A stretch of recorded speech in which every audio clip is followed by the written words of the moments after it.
ವೀಕ್ಷಕರೇ, ಉತ್ತರ ಪ್ರಭಾ ಆರೋಗ್ಯ ಭಾಗ್ಯ ಕಾರ್ಯಕ್ರಮಕ್ಕೆ ಸ್ವಾಗತ. ನಾನು ಡಾಕ್ಟರ್ ಬಿ ಡಿ ತಳವಾರ್.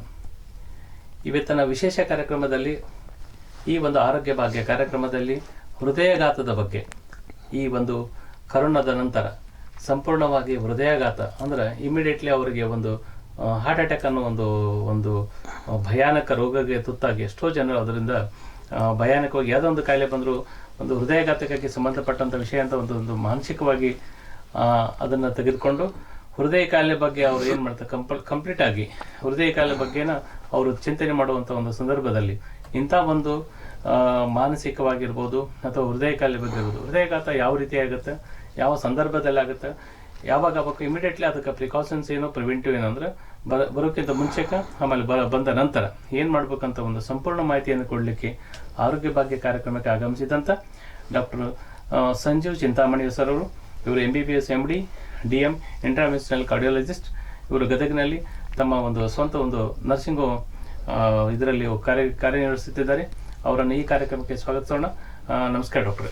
ನಮಸ್ಕಾರ ಸರ್. ಇವತ್ತು ಒಂದು ನಮ್ಮಲ್ಲಿ ಸಾಮಾನ್ಯ ಜನರಿಗೆ ಕಾಮನ್ ಆಗಿ ಹೃದಯಾಘಾತ, ಈ ಘಾತ ಅನ್ನೋದು ಒಂಥರ ಭಯಾನಕ ಜನರಿಗೆ. ಈ ಪ್ರಪ್ರಥಮವಾಗಿ ಈ ಹೃದಯಘಾತ ಅಂದ್ರೆ ಏನು ಸರ್? ಎಸ್, ಹೃದಯಘಾತ ಅಂದು ಕೂಡಲೇ ನಮ್ಮೆಲ್ಲ ಮಂದಿಗೆ ಫಸ್ಟ್ ಹೆದರಿಕೆ ಬಂದುಬಿಡ್ತೈತೆ. ಹಾರ್ಟ್ ಜಡ್ ಬಂತಪ್ಪ ಅಂತಂದು ಕೂಡಲೇ ಫಸ್ಟ್ ಎಲ್ಲರಿಗೂ ಭಯ ಬರೋದು ಹಾರ್ಟ್. ಇದು ಎದಕ್ಕೆ ಅಂತಂದ್ರೆ, ಫಸ್ಟ್ ಆಫ್ ಆಲ್ ನಾವು ಇರೋ ಎಲ್ಲ ಕಾಯಿಲೆ ತೊಗೊರಿ, ಕ್ಯಾನ್ಸರ್ ಇರಲಿ, ರೆಸ್ಪಿರೇಟರಿ ಡಿಸೀಸಸ್ ಇರಲಿ ಅಥವಾ ಸ್ಟ್ರೋಕ್ ಇರಲಿ, ಎಲ್ಲದಕ್ಕಿಂತ ನಮ್ಮ ಎಂಟೈರ್ ವರ್ಲ್ಡ್ ಒಳಗಿನ ಹೈಯೆಸ್ಟ್ ಡೆತ್ಸ್ ಆಗೋದು ಹಾರ್ಟ್ ಡಿಸೀಸಸ್ಲಿಂದ, ಎಸ್ಪೆಷಲಿ ಹಾರ್ಟ್ ಅಟ್ಯಾಕ್ಲಿಂದ. ಆಮೇಲೆ ಇವೆಲ್ಲ ಬರ್ತಾವೆ, ಸ್ಟ್ರೋಕ್ ಆಗಲಿ, ಶುಗರ್ ಆಗಲಿ, ಕ್ಯಾನ್ಸರ್ ಆಗಲಿ. ಸೊ ಮೆಜಾರಿಟಿ ಡೆತ್ಸ್ ಆಗೋದು ಯಾವಾಗಲೂ ಹಾರ್ಟ್ ಅಟ್ಯಾಕ್ಲಿಂದ. ಸೊ ಅದಕ್ಕೆ ಹೃದಯಾಘಾತ ಅನ್ನೋದು ಬರೀ ಕುತೂಹಲ ಅಷ್ಟೇ ಅಲ್ಲ, ಅದರಿಂದ ಭಾಳಷ್ಟು ಇನ್ಫಾರ್ಮೇಷನ್ ಮಂದಿಗೆ ತೊಗೋಬೇಕು ಅನ್ನೋದು ಇದು ಆಸಕ್ತಿ ಭಾಳ ಇರ್ತೈತೆ. ಅಷ್ಟೇ ಅಲ್ಲ, ಇನ್ನೂ ಎಷ್ಟೋ ಇನ್ಫಾರ್ಮೇಷನ್ ಮಂದಿಗೆ ಗೊತ್ತೂ ಇರೋಂಗಿಲ್ಲ. ಸೊ ಇವನ್ನೆಲ್ಲ ತಿಳಿಸ್ಬೇಕು, ಇದೆಲ್ಲ ಮಂದಿಗೆ ಗೊತ್ತಾಗಬೇಕು. ಸೊ ಫಸ್ಟ್ ಆಫ್ ಆಲ್ ಹೃದಯಾಘಾತ ಅಂದ್ರೆ ಏನು? ಈಗ ನಮ್ಮ ಎಲ್ಲ ಮಾಂಸಖಂಡ ಒಳಗೆ, ನಮ್ಮ ಬಾಡಿ ಒಳಗಿರೋ ಮಾಂಸಖಂಡಕ್ಕೆ ಆಕ್ಸಿಜನ್ ಬೇಕಾಗ್ತೈತೆ. ಈ ಆಕ್ಸಿಜನ್ ನಮ್ಗೆ ರಕ್ತದ ಮುಖಾಂತರ ಬಂದು ಎಲ್ಲ ಬಾಡಿ ಒಳಗೆ ಹೋಗ್ತಿರ್ತೈತಿ. ಈ ಕೆಲಸ ಮಾಡೋದು ಹಾರ್ಟ್ ಬೇಸಿಕಲಿ ಒಂದು ಪಂಪ್ ಮಾಡುವಂಥ ಆರ್ಗನ್. ಸೊ ಹೆಂಗೆ ಬೇರೆ ಎಲ್ಲ ಮಾಂಸಖಂಡಕ್ಕೆ ಆಕ್ಸಿಜನ್ ಬೇಕು, ಹಂಗೆ ಹಾರ್ಟನ್ನು ಫಂಕ್ಷನ್ ಆಗಲಿಕ್ಕೆ ಅದಕ್ಕೂ ಆಕ್ಸಿಜನ್ ಬೇಕಾಗ್ತೈತೆ. ಈ ಆಕ್ಸಿಜನ್ ಹಾರ್ಟಿಗೆ ಮುಟ್ಟೋದು ಹಾರ್ಟದ ನರಗಳು, ಅದಕ್ಕೆ ಕೊರೋನರಿ ಆರ್ಟ್ರೀಸ್ ಅಂತಾರೆ. ಆ ಕೊರೋನರಿ ಆರ್ಟ್ರೀಸ್ ಒಳಗೆ ಆ ನರದ ಒಳಗೆ ಬ್ಲಾಕ್ ಆಗಿ ರಕ್ತ ಹೆಪ್ಪುಗಟ್ಟು ಕೊಲೆಸ್ಟ್ರಾಲಿಂದ ಬ್ಲಾಕ್ ಆಗಿ ರಕ್ತ ಸಂಚಾರ ಟೋಟಲಿ ನಿಂತು ಹೋತು ಅಂತಂದ್ರೆ ಅವಾಗ ಆಕ್ಸಿಜನ್ ಮುಟ್ಟದ ಕೆಳಗಿನ ಹಾರ್ಟಿನ ಭಾಗ ಡ್ಯಾಮೇಜ್ ಆಗಿಬಿಡ್ತೈತಿ. ಅವಾಗ ಹೃದಯಾಘಾತ ಆಗ್ತೈತೆ. ಇದು ಹಾರ್ಟ್ ಅಟ್ಯಾಕ್. ಸರ್, ಈಗ ಹಾರ್ಟ್ ಅಟ್ಯಾಕ್ ಅಂತ ನೀವು ಹೇಳಿದ್ರಿ, ಅಂದರೆ ಈಗ ಅವೆಲ್ಲ ಆಕ್ಸಿಜನ್ ಕಡಿಮೆ ಆಯಿತು, ಆಮೇಲೆ ಅದರಿಂದ ಹಾರ್ಟ್ ಅಟ್ಯಾಕ್ ಆಗುತ್ತೆ ಅಂತ. ಈಗ ಸಾಮಾನ್ಯ ಜನರಿಗೆ ಏನಾಗುತ್ತೆ ಅಂತಂದ್ರೆ, ಇದು ಗೊತ್ತಿರಂಗಿಲ್ಲ ಅವ್ರಿಗೆ ಆಕ್ಸಿಜನ್ ಅಂತ ಗೊತ್ತಿಲ್ಲ, ಅಥವಾ ಹೆಂಗೆ ಕ್ಲಾಟ್ ಆಗುತ್ತೆ ಅಂತ ಗೊತ್ತಿರಂಗಿಲ್ಲ. ಒಂದು ಅಂಗಾಂಗಗಳ ಬಗ್ಗೆ ಅವ್ರಿಗೆ ಗೊತ್ತಿರೋದಿಲ್ಲ. ಯಾವ ರೀತಿಯಾಗಿ ಯಾವ ವಯಸ್ಸಿಗೆ ಇವೆಲ್ಲ ಪ್ರಾಬ್ಲಮ್ಸ್ ಇರೋದು ತಮ್ಮ ಪ್ರಕಾರ? ಮೊದಲೇಗಿಂದನೇ ನಾವು ನೋಡ್ಕೋತ ಬಂದಿದ್ದೇನಪ್ಪ ಅಂತಂದ್ರೆ, ಹಾರ್ಟ್ ಅಟ್ಯಾಕ್ ಅಂದ್ರೆ ಸಾಮಾನ್ಯವಾಗಿ ಒಂದು 50-60 ವರ್ಷ ಆದಮೇಲೆ ಅಥವಾ ಶುಗರ್ ಇರೋರಿಗೆ ಓಲ್ಡ್ ಏಜ್ ಒಳಗೆ ಆಗ್ತಾವು ಅಂತೇಳಿ ಮೊದಲೇಗಿಂದನೇ ಕಲ್ಪನೆ ಇತ್ತು. ಎಷ್ಟು ವರ್ಷದಿಂದ ಸರ್? ಅದೇ ಯೂಶ್ವಲಿ ಅರೌಂಡ್ 50-60 ಇಯರ್ಸ್ ಮೇಲೆ ಆಗ್ತಿದ್ವು. ಬಟ್ ಈಗ ಅದೆಲ್ಲ ಚೇಂಜ್ ಆಗಿಬಿಟ್ಟೈತಿ. ಈಗಿನ ಸಿನಾರಿಯೋ ಒಳಗೆ ಎಲ್ಲರಿಗೂ ಗೊತ್ತಿರ್ಬೇಕು ಇದ್ರ ಬಗ್ಗೆ. ಯಾಕಂದ್ರೆ ಒಂದು ಕಾಲೇಜ್ ಹುಡುಗನ್ಲಿಂದ ಹಿಡಿದು 90 ವರ್ಷದ ವ್ಯಕ್ತಿ ಮಟನೂ ಹಾರ್ಟ್ ಅಟ್ಯಾಕ್ ಆಗ್ಬೋದು. ಎಷ್ಟೋ ಮಂದಿ ಈಗ ನಾವು ಬರೋದು ನೋಡ್ತೀವಿ, ಹೆಚ್ಚಾನೆಚ್ಚು 50% ಮಂದಿ ಬರೀ 25-30 ವರ್ಷದವ್ರು ಇರ್ತಾರೆ, ಕಾಲೇಜ್ ಸ್ಟೂಡೆಂಟ್ಸ್ ಇರ್ತಾರೆ. ಅಂಥವ್ರಿಗೆ ಹಾರ್ಟ್ ಅಟ್ಯಾಕ್ ಆಗ್ಲಿಕ್ಕತ್ತಾವ. ಯಾಕಂದ್ರೆ ಈಗಿನ ಜೀವನ ಶೈಲಿ, ಈಗಿನ ಇರೋದು ಸ್ಟ್ರೆಸ್ಸು, ಅವ್ರದ್ದು ಫುಡ್ ಇಂಟೇಕು ಎಲ್ಲ ಮೊದಲಿಗಿನ್ಗಿಂತ ಚೇಂಜ್ ಆಗಿಬಿಟ್ಟಾವ. ಸೊ ಇದೇ ವಯಸ್ಸಿನವ್ರಿಗೆ ಹಾರ್ಟ್ ಅಟ್ಯಾಕ್ ಬರ್ತೈತೆ ಅನ್ನೋದು ಆ ಮಿತ್ ಅದು ಹೋಗೇ ಬಿಟ್ಟದ. ಈಗ ಯಾರಿಗಾದ್ರೂ ಬರ್ಬೋದು ಹಾರ್ಟ್ ಅಟ್ಯಾಕ್. ಅಬೌಟ್ 20 ಇಯರ್ಸ್ಲಿಂದ ಹಿಡಿದು 90 ಇಯರ್ಸ್ ಮಟ್ಟ ಯಾರಿಗಾದ್ರೂ ಬರ್ಬೋದು. ಈಗ ಸಣ್ಣ ಮಕ್ಕಳಲ್ಲಿ ಬರ್ತಕ್ಕಂಥ ಜಾಸ್ತಿನ ಅಂದ್ರೆ ಈಗ ನಾವು ಪ್ರೀಮೇಚರ್ ಅಂತೀವಿ ಸರ್. ಬಂದ ನಮಗೆ ಒಂದು ಕನ್ಕ್ಲೂಷನ್ ಅಂತಂದ್ರೆ, ಈಗ ಒಂದು ಪ್ರೆಗ್ನೆಂಟ್ ಇದ್ದಾಗ, ಲೇಡಿ ಇದ್ದಾಗ ಒಂದು ECG ಅಂತ ಮಾಡಿಸ್ತೇವೆ ನಾವು. ಯಾವ ಉದ್ದೇಶಕ್ಕಾಗಿ ಅಂದ್ರೆ ಹೃದಯ ಕಾಯಿಲೆಯನ್ನ ಮುಂಚೆಕ್ಕೆ ಕಂಡುಹಿಡಿಯಕ್ಕೋ ಅಥವಾ ಅದ್ರ ನಂತರ ಅದು ಕಾಯಿಲೆಯಿಂದ ಬಳತೈತೆ ಅಂತ ನಾವು ಅದನ್ನ ಡಿಸಿಷನ್ ತೊಗೊಳಕ್ಕೆ ಮಾಡ್ತೀವಿ. ಅಂದ್ರೆ ಸಣ್ಣ ಮಕ್ಕಳ ಒಳಗಾಗೋದು ಅಥವಾ ಪ್ರೆಗ್ನೆಂಟ್ ಇದ್ದವ್ರಿಗಾಗೋದು ಇವು ಹೆಚ್ಚಾನೆಚ್ಚು ಯೂಶ್ವಲಿ ಹೃದಯಾಘಾತ ಅಲ್ಲ, ಕಂಜನೈಟಲ್ ಹಾರ್ಟ್ ಡಿಸೀಸಸ್ ಅಂತಾರೆ. ಅಂದ್ರೆ ಸಣ್ಣ ಹುಟ್ಟಿದ ಕೂಡಲೇನ ಅದ ಬೆಳವಣಿಗೆಯಾಗಿ ಮುಂದೆ ಕಂಡು ಬರ್ತಾವೆ. ಅಥವಾ ಪ್ರೆಗ್ನೆಂಟ್ ಇದ್ದವ್ರಿಗೆ ನಾವು ECG ಅಥವಾ ಎಕೋ ಇದು ಎದಕ್ಕೆ ಮಾಡ್ತೀವಿ ಅಂತಂದ್ರೆ, ಕೆಲವೊಮ್ಮೆ ಪ್ರೆಗ್ನೆನ್ಸಿ ರಿಲೇಟೆಡ್ ವ್ಯಾಲ್ಯುಲರ್ ಹಾರ್ಟ್ ಡಿಸೀಸಸ್ ಅಂತ ಇರ್ತಾವೆ, ಅಥವಾ ಪೆರಿಪಾರ್ಟಮ್ ಕಾರ್ಡಿಯೋಮಯೋಪತಿ ಅಂತೇಳಿ ಹಾರ್ಟದ ಖಂಡ ವೀಕ್ ಆಗಿಬಿಡ್ತೈತೆ. ಇವು ಯೂಶ್ವಲಿ ಹೃದಯಾಘಾತ ಅಲ್ಲ, ಬೇರೆ associated heart diseases pregnancy associated ಅಥವಾ ಕಂಜನೈಟಲ್ ಹಾರ್ಟ್ ಡಿಸೀಸ್. ಸೊ ಇವನ್ನ ನೋಡಲಿಕ್ಕೆ ನಾವು ಯೂಶ್ವಲಿ ಪ್ರೆಗ್ನೆನ್ಸಿ ಒಳಗೆ ಅಥವಾ ಚಿಕ್ಕ ಮಕ್ಕಳ ಒಳಗೆ ನೋಡ್ತೀವಿ. ಬಟ್ ನೀವೇನು ಕೇಳಿದ್ರಿ, ಸಣ್ಣ ವಯಸ್ಸದವ್ರಿಗೂ ಹಾರ್ಟ್ ಅಟ್ಯಾಕ್ ಆಗ್ಬೋದು. ಇವ್ರಿಗೆ ಪ್ರೀ ಮ್ಯಾಚೂರ್ ಹಾರ್ಟ್ ಅಟ್ಯಾಕ್ ಆಗ್ತಿರ್ತಾವೆ. ಅದನ್ನು ಏನು ಹೇಳಿದೆ, ಮೊದಲೆಲ್ಲ ಓಲ್ಡ್ ಏಜ್ ಒಳಗೂ ಆಗ್ತಿತ್ತು. ಈಗ ಅರೌಂಡ್ 25 to 40 years ಅದವ್ರಿಗೂ ಆಗ್ಬೋದು. ಇವರಿಗೆ MI ಇನ್ ಅಡೋಲಸೆನ್ಸ್ ಅಂತಾರೆ, heart attack in young age ಅಂತ ಹೇಳ್ತಾರೆ. ಸರ್, ಈಗ ಹಾರ್ಟ್ ಅಟ್ಯಾಕ್ ಆದ ನಂತರ ಈಗ ಸಾಮಾನ್ಯ ಜನರಿಗೆ ಒಂದು ಸುಸ್ತಾಗಿ ಎಲ್ಲ ಮಲ್ಕೊಂಡ್ಬಿಡೋದು, ಅಥವಾ ತಾವಾಗಲೇ ನಾವು ಚರ್ಚೆ ಮಾಡಿದಂಗೆ, ಅಥವಾ ಈಗ ಟೇಷನ್ದೊಳಗೆ ಮಲ್ಕೊಂಡ್ರಲ್ಲ ಅಲ್ಲೇ ಒಂದು ಸುಸ್ತಾಗಿ ಕಾರ್ಡಿಯಾಕ್ ಅರೆಸ್ಟ್ ಆಗಿರ್ಬೋದು. ಆ ವ್ಯಕ್ತಿನ ಹಾಸ್ಪಿಟ್ಲಿಗೆ ಅವ್ರಿಗೆ ನಾವು ಶಿಫ್ಟ್ ಮಾಡಬೇಕಾದ್ರೆ ಎಷ್ಟು ಸಮಯದವರೆಗೆ ಅವ್ರಿಗೆ ನಾವು ಪೇಷಂಟ್ ನಾವು ಶಿಫ್ಟ್ ಮಾಡೋಕ್ಕೆ ಟೈಮ್ ಇರ್ತದೆ? ಅಥವಾ ಸೊ ಯೂಶ್ವಲಿ ಲಕ್ಷಣಗಳು ಏನು ಹಾರ್ಟ್ ಅಟ್ಯಾಕದ್ದು ಕಾಣ್ತಾವೆ, ಎದಿ ನಾವು ಸ್ಟಾರ್ಟ್ ಆಯ್ತು ಅಂತಂತಂದ್ರೆ first 1 hour most important hour, ಅದಕ್ಕೆ ಗೋಲ್ಡನ್ ಅವರ್ ಅಂತಾರೆ. ಹೆಚ್ಚು ಹೃದಯಾಘಾತ ಆದಗಳೇ ಹೈಯೆಸ್ಟ್ ಡೆತ್ಸ್ ಆಗೋದು ಇದೇ ಒಂದು ಫಸ್ಟ್ ಅವರ್ ಒಳಗೆ. ಆಮೇಲೆ ಹೈಯೆಸ್ಟ್ ಹಾರ್ಟ್ ಡ್ಯಾಮೇಜ್ ಆಗೋದು ಇದೇ ಒಂದು ಫಸ್ಟ್ ಅವರ್ ಒಳಗೆ. ಆಮೇಲೆ ಹೈಯೆಸ್ಟ್ ಸಕ್ಸಸ್ ರೇಟ್ ನಾವು ಏನಾರ ಆಪ್ರೇಷನ್ ಕರೆಕ್ಟ್ ಟೈಮ್ ಒಳಗೆ ಮಾಡಿದ್ವಿ ಅಂತಂದ್ರೆ ಇದೂ ಫಸ್ಟ್ 1 hour ಒಳಗೆ. ಸೊ ಇದು ಎಲ್ಲದರಲ್ಲಿಂದ ಇದಕ್ಕೆ ಗೋಲ್ಡನ್ ಅವರ್ ಅಂತಾರೆ. ಭಾಳಷ್ಟು ಮಂದಿ ಏನು ಮಾಡ್ತಾರೆ, ಅದು ಏನೋ ಬೇರೆ ಇರ್ಬೋದು, ಆ್ಯಸಿಡಿಟಿ ಇರ್ಬೋದು, ಏನೋ ಒಂದು ಅಂದ್ಕೊಂಡು ಅಗದಿ ಕ್ಲಿಯರ್ ಕಟ್ ಎದಿ ನೋವು ಬರಲಿಲ್ಲ ಅಂತಂದ್ರೆ ಮೈನರ್, ಎಲ್ಲರಿಗೂ ಕ್ಲಿಯರ್ ಕಟ್ ಲಕ್ಷಣಗಳು ಇರೋಂಗಿಲ್ಲ. ಒಮ್ಮೊಮ್ಮೆ ಸ್ವಲ್ಪ ಆ್ಯಸಿಡಿಟಿ ಬಂದಂಗೆ ಆಗ್ತಿರ್ತಾವೆ, ಅವ್ರು ಅದನ್ನು ನಿರ್ಲಕ್ಷ್ಯ ಮಾಡಿಬಿಡ್ತಾರೆ. ಅಂಥವ್ರು ಏನಾಗ್ತದೆ, ನೋಡೋಣ ತಗೋ ಅಂತೇಳಿ ಟೈಮ್ ಹೋದಂಗೆ ಹಾರ್ಟ್ ಡ್ಯಾಮೇಜ್ ಆಗಿಬಿಡ್ತೈತೆ. ಆಮೇಲೆ ಹೈಯೆಸ್ಟ್ ಡೆತ್ಸ್ ಇಂಥವ್ರ ಒಳಗನ ಆಗ್ತಾವೆ. ಆಮೇಲೆ ಇಂಥ ಪೇಷಂಟ್ ಲೇಟ್ ಮುಟ್ಟಿದ್ರು ಹಾಸ್ಪಿಟಲಿಗೆ, ಆಮೇಲೆ ನಾವು ಆಪ್ರೇಷನ್ ಮಾಡಿದ್ವಿ, ಆಮ್ಯಾಗ ಆ ಆಪ್ರೇಷನ್ ಸಕ್ಸಸ್ ಆದ್ರೂ ಅದು ಪೋಸ್ಟ್ ಆಪ್ರೇಟಿವ್ ಏನು ಇರ್ತೈತಲ್ಲ, ಅವರು ನಾರ್ಮಲ್ ಮನುಷ್ಯನ ಗತಿ ಇರೋಂಗಿಲ್ಲ. ಅವ್ರಿಗೆ ಮತ್ತು ದಮ್ಮು, ತೇಕು, ಸುಸ್ತಾಗೋದು ಇದು ಜೀವನ ಪರ್ಯಂತ ಮಾಡಬೇಕಾಗ್ತೈತೆ. ಸೊ ಅವ್ರು ಏನು ಡಿಸಿಷನ್ ಆ 1 hour ಒಳಗೆ ತೊಗೋತಾರೆ, ಅದು ಅವ್ರ ಎಂಟೈರ್ ಲೈಫ್ ಅದ್ರ ಮೇಲೆ ಡಿಪೆಂಡ್ ಇರ್ತೈತೆ. ಸೊ ಈ 1 hour ವೆರಿ ಇಂಪಾರ್ಟೆಂಟ್. ಇದು ಮಂದಿಗೆ ಗೊತ್ತಿರಬೇಕು, ಒಟ್ಟು ಡಿಲೇ ಮಾಡಬಾರ್ದು. ಎಂಥ ಸ್ಲೈಟೆಸ್ಟ್ ಆಫ್ ದ ಸಿಮ್ಟಮ್ಸ್ ಇರಲಿ, ಇಮಿಡಿಯೇಟ್ಲಿ ಬಂದು ಅದನ್ನು ಕನ್ಫರ್ಮ್ ಮಾಡ್ಕೋಬೇಕು, ಹಾರ್ಟದ್ದು ಅದನೋ ಇಲ್ಲೋ ಅಂಥೇಳಿ. ಸರ್, ಈಗ ಪ್ರಪ್ರಥಮವಾಗಿ ಮನುಷ್ಯರಲ್ಲಿ ಕಂಡು ಬರ್ತಕ್ಕಂಥ ಲಕ್ಷಣಗಳು ಯಾವ್ಯಾವು? ಸೊ ಇದ್ರೊಳಗೆ ಲಕ್ಷಣಗಳು ಅಂದ್ರೆ ಒಂದಿಷ್ಟು ಕ್ಲಾಸಿಕಲ್ ಲಕ್ಷಣಗಳು ಇರ್ತಾವೆ. ಅಂದ್ರೆ ಇದನ್ನು ನೋಡಿದ್ರೆ ಯಾರಾದರೂ ಒಬ್ಬ ದಾರ್ಯಾಗ ಹೋಗೋನು ಹೇಳ್ಬೋದು ಇದು ಹಾರ್ಟ್ ಅಟ್ಯಾಕ್ ಆಗೈತಪ್ಪ ಅಂಥೇಳಿ. ನೀವೆಲ್ಲ ನೋಡ್ತೀರಿ, ಸಿವಿಯರ್ ಚೆಸ್ಟ್ ಪೇನ್ ಬಂದುಬಿಡ್ತೈತಿ, ಒಟ್ಟು ಎಂದೆಂದೂ ಇರೋಂಗಿಲ್ಲ. ಒಮ್ಮೆ ಸಡನ್ ಚೆಸ್ಟ್ ಪೇನ್ ಬಂದು, ಈ ಚೆಸ್ಟ್ ಪೇನ್ ಇಲ್ಲಿ ಸೆಂಟ್ರ್ ಒಳಗೆ ಆಗ್ಬೋದು, ಹಿಚ್ಕಿದವ್ರ ಟೈಪ್ ಆಗ್ಬೋದು, ಒತ್ತಿದವ್ರ ಗತೆ ಆಗ್ಬೋದು, ಇಲ್ಲಿ ಬರ್ಬೋದು. ಕೆಲವೊಬ್ಬರಿಗೆ ಬರೀ ಕೈಯಷ್ಟು ಹರಿತಿರ್ತಾವೆ, ಕೆಲವೊಬ್ರು ಈ ನೋವು ಬರೀ ಜಾಸ್ ಮಟ ಬರ್ತಾವೆ, ಕೆಲವೊಬ್ರಿಗೆ ಬರೀ ಬೆನ್ನು ನೋವು ಬರ್ತಿರ್ತಾವೆ. ಭಾಳ ಸಿವಿಯರ್ ಚೆಸ್ಟ್ ಪೇನ್ ಬಂದು ಅದ್ರ ಜೋಡಿ ಒಮ್ಮೊಮ್ಮೆ ಬೆವರು ಬಂದು ಅಥವಾ ವಾಂತಿ ಆಗ್ತಿರ್ತಾವೆ. ಇವೆಲ್ಲ ಯೂಶ್ವಲ್ ಕ್ಲಾಸಿಕಲ್ ಲಕ್ಷಣಗಳು. ಇವು ಯಾರಾದರೂ ಹೇಳ್ಬೋದು ಹಾರ್ಟ್ ಅಟ್ಯಾಕ್ ಆಗೈತೆ ಅಂತೇಳಿ ಇಮಿಡಿಯೇಟ್ಲಿ ಬರ್ತಾರೆ. ಬಟ್ ಯಾವುದು ಭಾರಿ ಇಂಪಾರ್ಟೆಂಟ್ ಅಂತಂದ್ರೆ, ಕೆಲವೊಂದಿಷ್ಟು ಮಂದಿಗೆ ಹಿಂಗೆ ಕ್ಲಾಸಿಕಲ್ ಲಕ್ಷಣಗಳು ಬರೋಂಗಿಲ್ಲ. ಅಗದಿ ಮೈಲ್ಡ್ ಪೇನ್ ಇರ್ತೈತೆ, ಏನು ನಡೀತೈತೆ ಬಿಡ, ಆ್ಯಸಿಡಿಟಿ ಇರ್ಬೋದು ಅಂತೇಳಿ ತಿಕ್ಕೊಂಡು ಬಿಟ್ಬಿಡ್ತಾರೆ. ಭಾಳಷ್ಟು ಮಂದಿ ಆ್ಯಸಿಡಿಟಿನ ಮೇನ್ ಅಂತ ತಿಕ್ಕೊಂಡ್ಬಿಡ್ತಾರೆ. ಬಟ್ ಎಷ್ಟೋ ಮಂದಿಗೆ ನಾವು ನೋಡಿರ್ತೀವಿ ಆ್ಯಸಿಡಿಟಿ ಅಂತೇಳಿ ತಿಕ್ಕೊಂಡು ಇಂಜೆಕ್ಷನ್ ಗುಳಿಗೆ ತೊಗೋತಾ ಇರ್ತಾರೆ, ಬಂದಾಗ ಹಾರ್ಟ್ ಡ್ಯಾಮೇಜ್ ಆಗಿಬಿಟ್ಟಿರ್ತೈತೆ, ಹಾರ್ಟ್ ಅಟ್ಯಾಕ್ ಆಗಿಬಿಟ್ಟಿರ್ತೈತೆ. ಎಲ್ಲ ಹಾರ್ಟ್ ಅಟ್ಯಾಕು ಸಿವಿಯರ್ ಆಗಿ ಬರೋಂಗಿಲ್ಲ, ಎಲ್ಲ ಹಾರ್ಟ್ ಅಟ್ಯಾಕು ಒಮ್ಮೆ ಸತ್ತೂ ಬಿಡೋಂಗಿಲ್ಲ. ಬಟ್ ಮೈನರ್ ಥಿಂಗ್ಸ್ ಏನಿರ್ತಾವೆ ಆ ಟೈಮ್ ಒಳಗೆ ಅದನ್ನು ಕಣ್ಣು ಹಿಡಿಲಿಲ್ಲ ಅಂದ್ರೆ ಮುಂದೆ ಭಾಳ ಸಿವಿಯರ್ ಆಗ್ತೈತೆ. ಸೊ ಇವ್ರಿಗೆ ಕೆಲವೊಂದಿಷ್ಟು ಮಂದಿಗೆ ಭಾಳ ಬರೀ ತೇಕ್ ಬರ್ತಾವೆ, ಒಬ್ಬರಿಗೆ ಎದಿ ನೋವು ಬರೋಂಗಿಲ್ಲ. ಸೊ ಆ್ಯಸಿಡಿಟಿ ಇದ್ದಾಗ ಅದನ್ನು ಒಂದೊಂದು ಸರ್ತಿ ಬರೀ ಸಿಮ್ಟಮ್ಯಾಗ ಗೊತ್ತೂ ಆಗಂಗಿಲ್ಲ, ಇದು ಹಾರ್ಟ್ಲಿಂದ ಅದನೋ ಏನು ಬರೀ ಆ್ಯಸಿಡಿಟಿಲಿಂದ ಅದನೋ ಅಂಥೇಳಿ. ಸೊ ಇಂಥವ್ರು ಇಮಿಡಿಯೇಟ್ಲಿ ಬಂದು ತೋರಿಸ್ಬೇಕು. ಆಮೇಲೆ ಒಂದು 5ರಿಂದ 10% ಮಂದಿಗೆ ಏನೂ ಸಿಮ್ಟಮ್ಸ್ನೂ ಬರೋಂಗಿಲ್ಲ, ಲಕ್ಷಣಗಳೇ ಇರೋಂಗಿಲ್ಲ, ಅವ್ರಿಗೆ ಹಾರ್ಟೂ ಡ್ಯಾಮೇಜ್ ಆಗಿಬಿಡ್ತಾವೆ. ಹೆಚ್ಚಾನೆಚ್ಚು ಇವು ಡಯಾಬಿಟಿಸ್ ಪೇಷಂಟ್ಸ್ ಒಳಗೆ ನೋಡ್ತೀವಿ. ಏನು ಅದು ಬ್ಲಾಕ್ ಆದ್ಮ್ಯಾಗ ಏನು ನೋವು ಬರ್ತೈತೆ ಹಾರ್ಟಿಗೆ, ಆ ನೋವು ನಮ್ಮ ಹಾರ್ಟ್ಲಿಂದ ಮೆದುಳಿಗೆ ಪರ್ಸೀವ್ ಆಗ್ತೈತೆ, ಇದು ನೋವು ಆಗ್ಯದ ಅಂತೇಳಿ. ಈ ಶುಗರ್ ಇರೋರ್ಗೆ ಏನಾಗ್ತಾವೆ, ಇದು ಡ್ಯಾಮೇಜ್ ಆಗಿಬಿಟ್ಟಿರ್ತಾವೆ ಇವು ಪೇನ್ ಕಂಡಕ್ಟಿಂಗ್ ಫೈಬರ್ಸ್. ಸೊ ಅವ್ರಿಗೆ ನೋವು ಗೊತ್ತಾಗಂಗಿಲ್ಲ.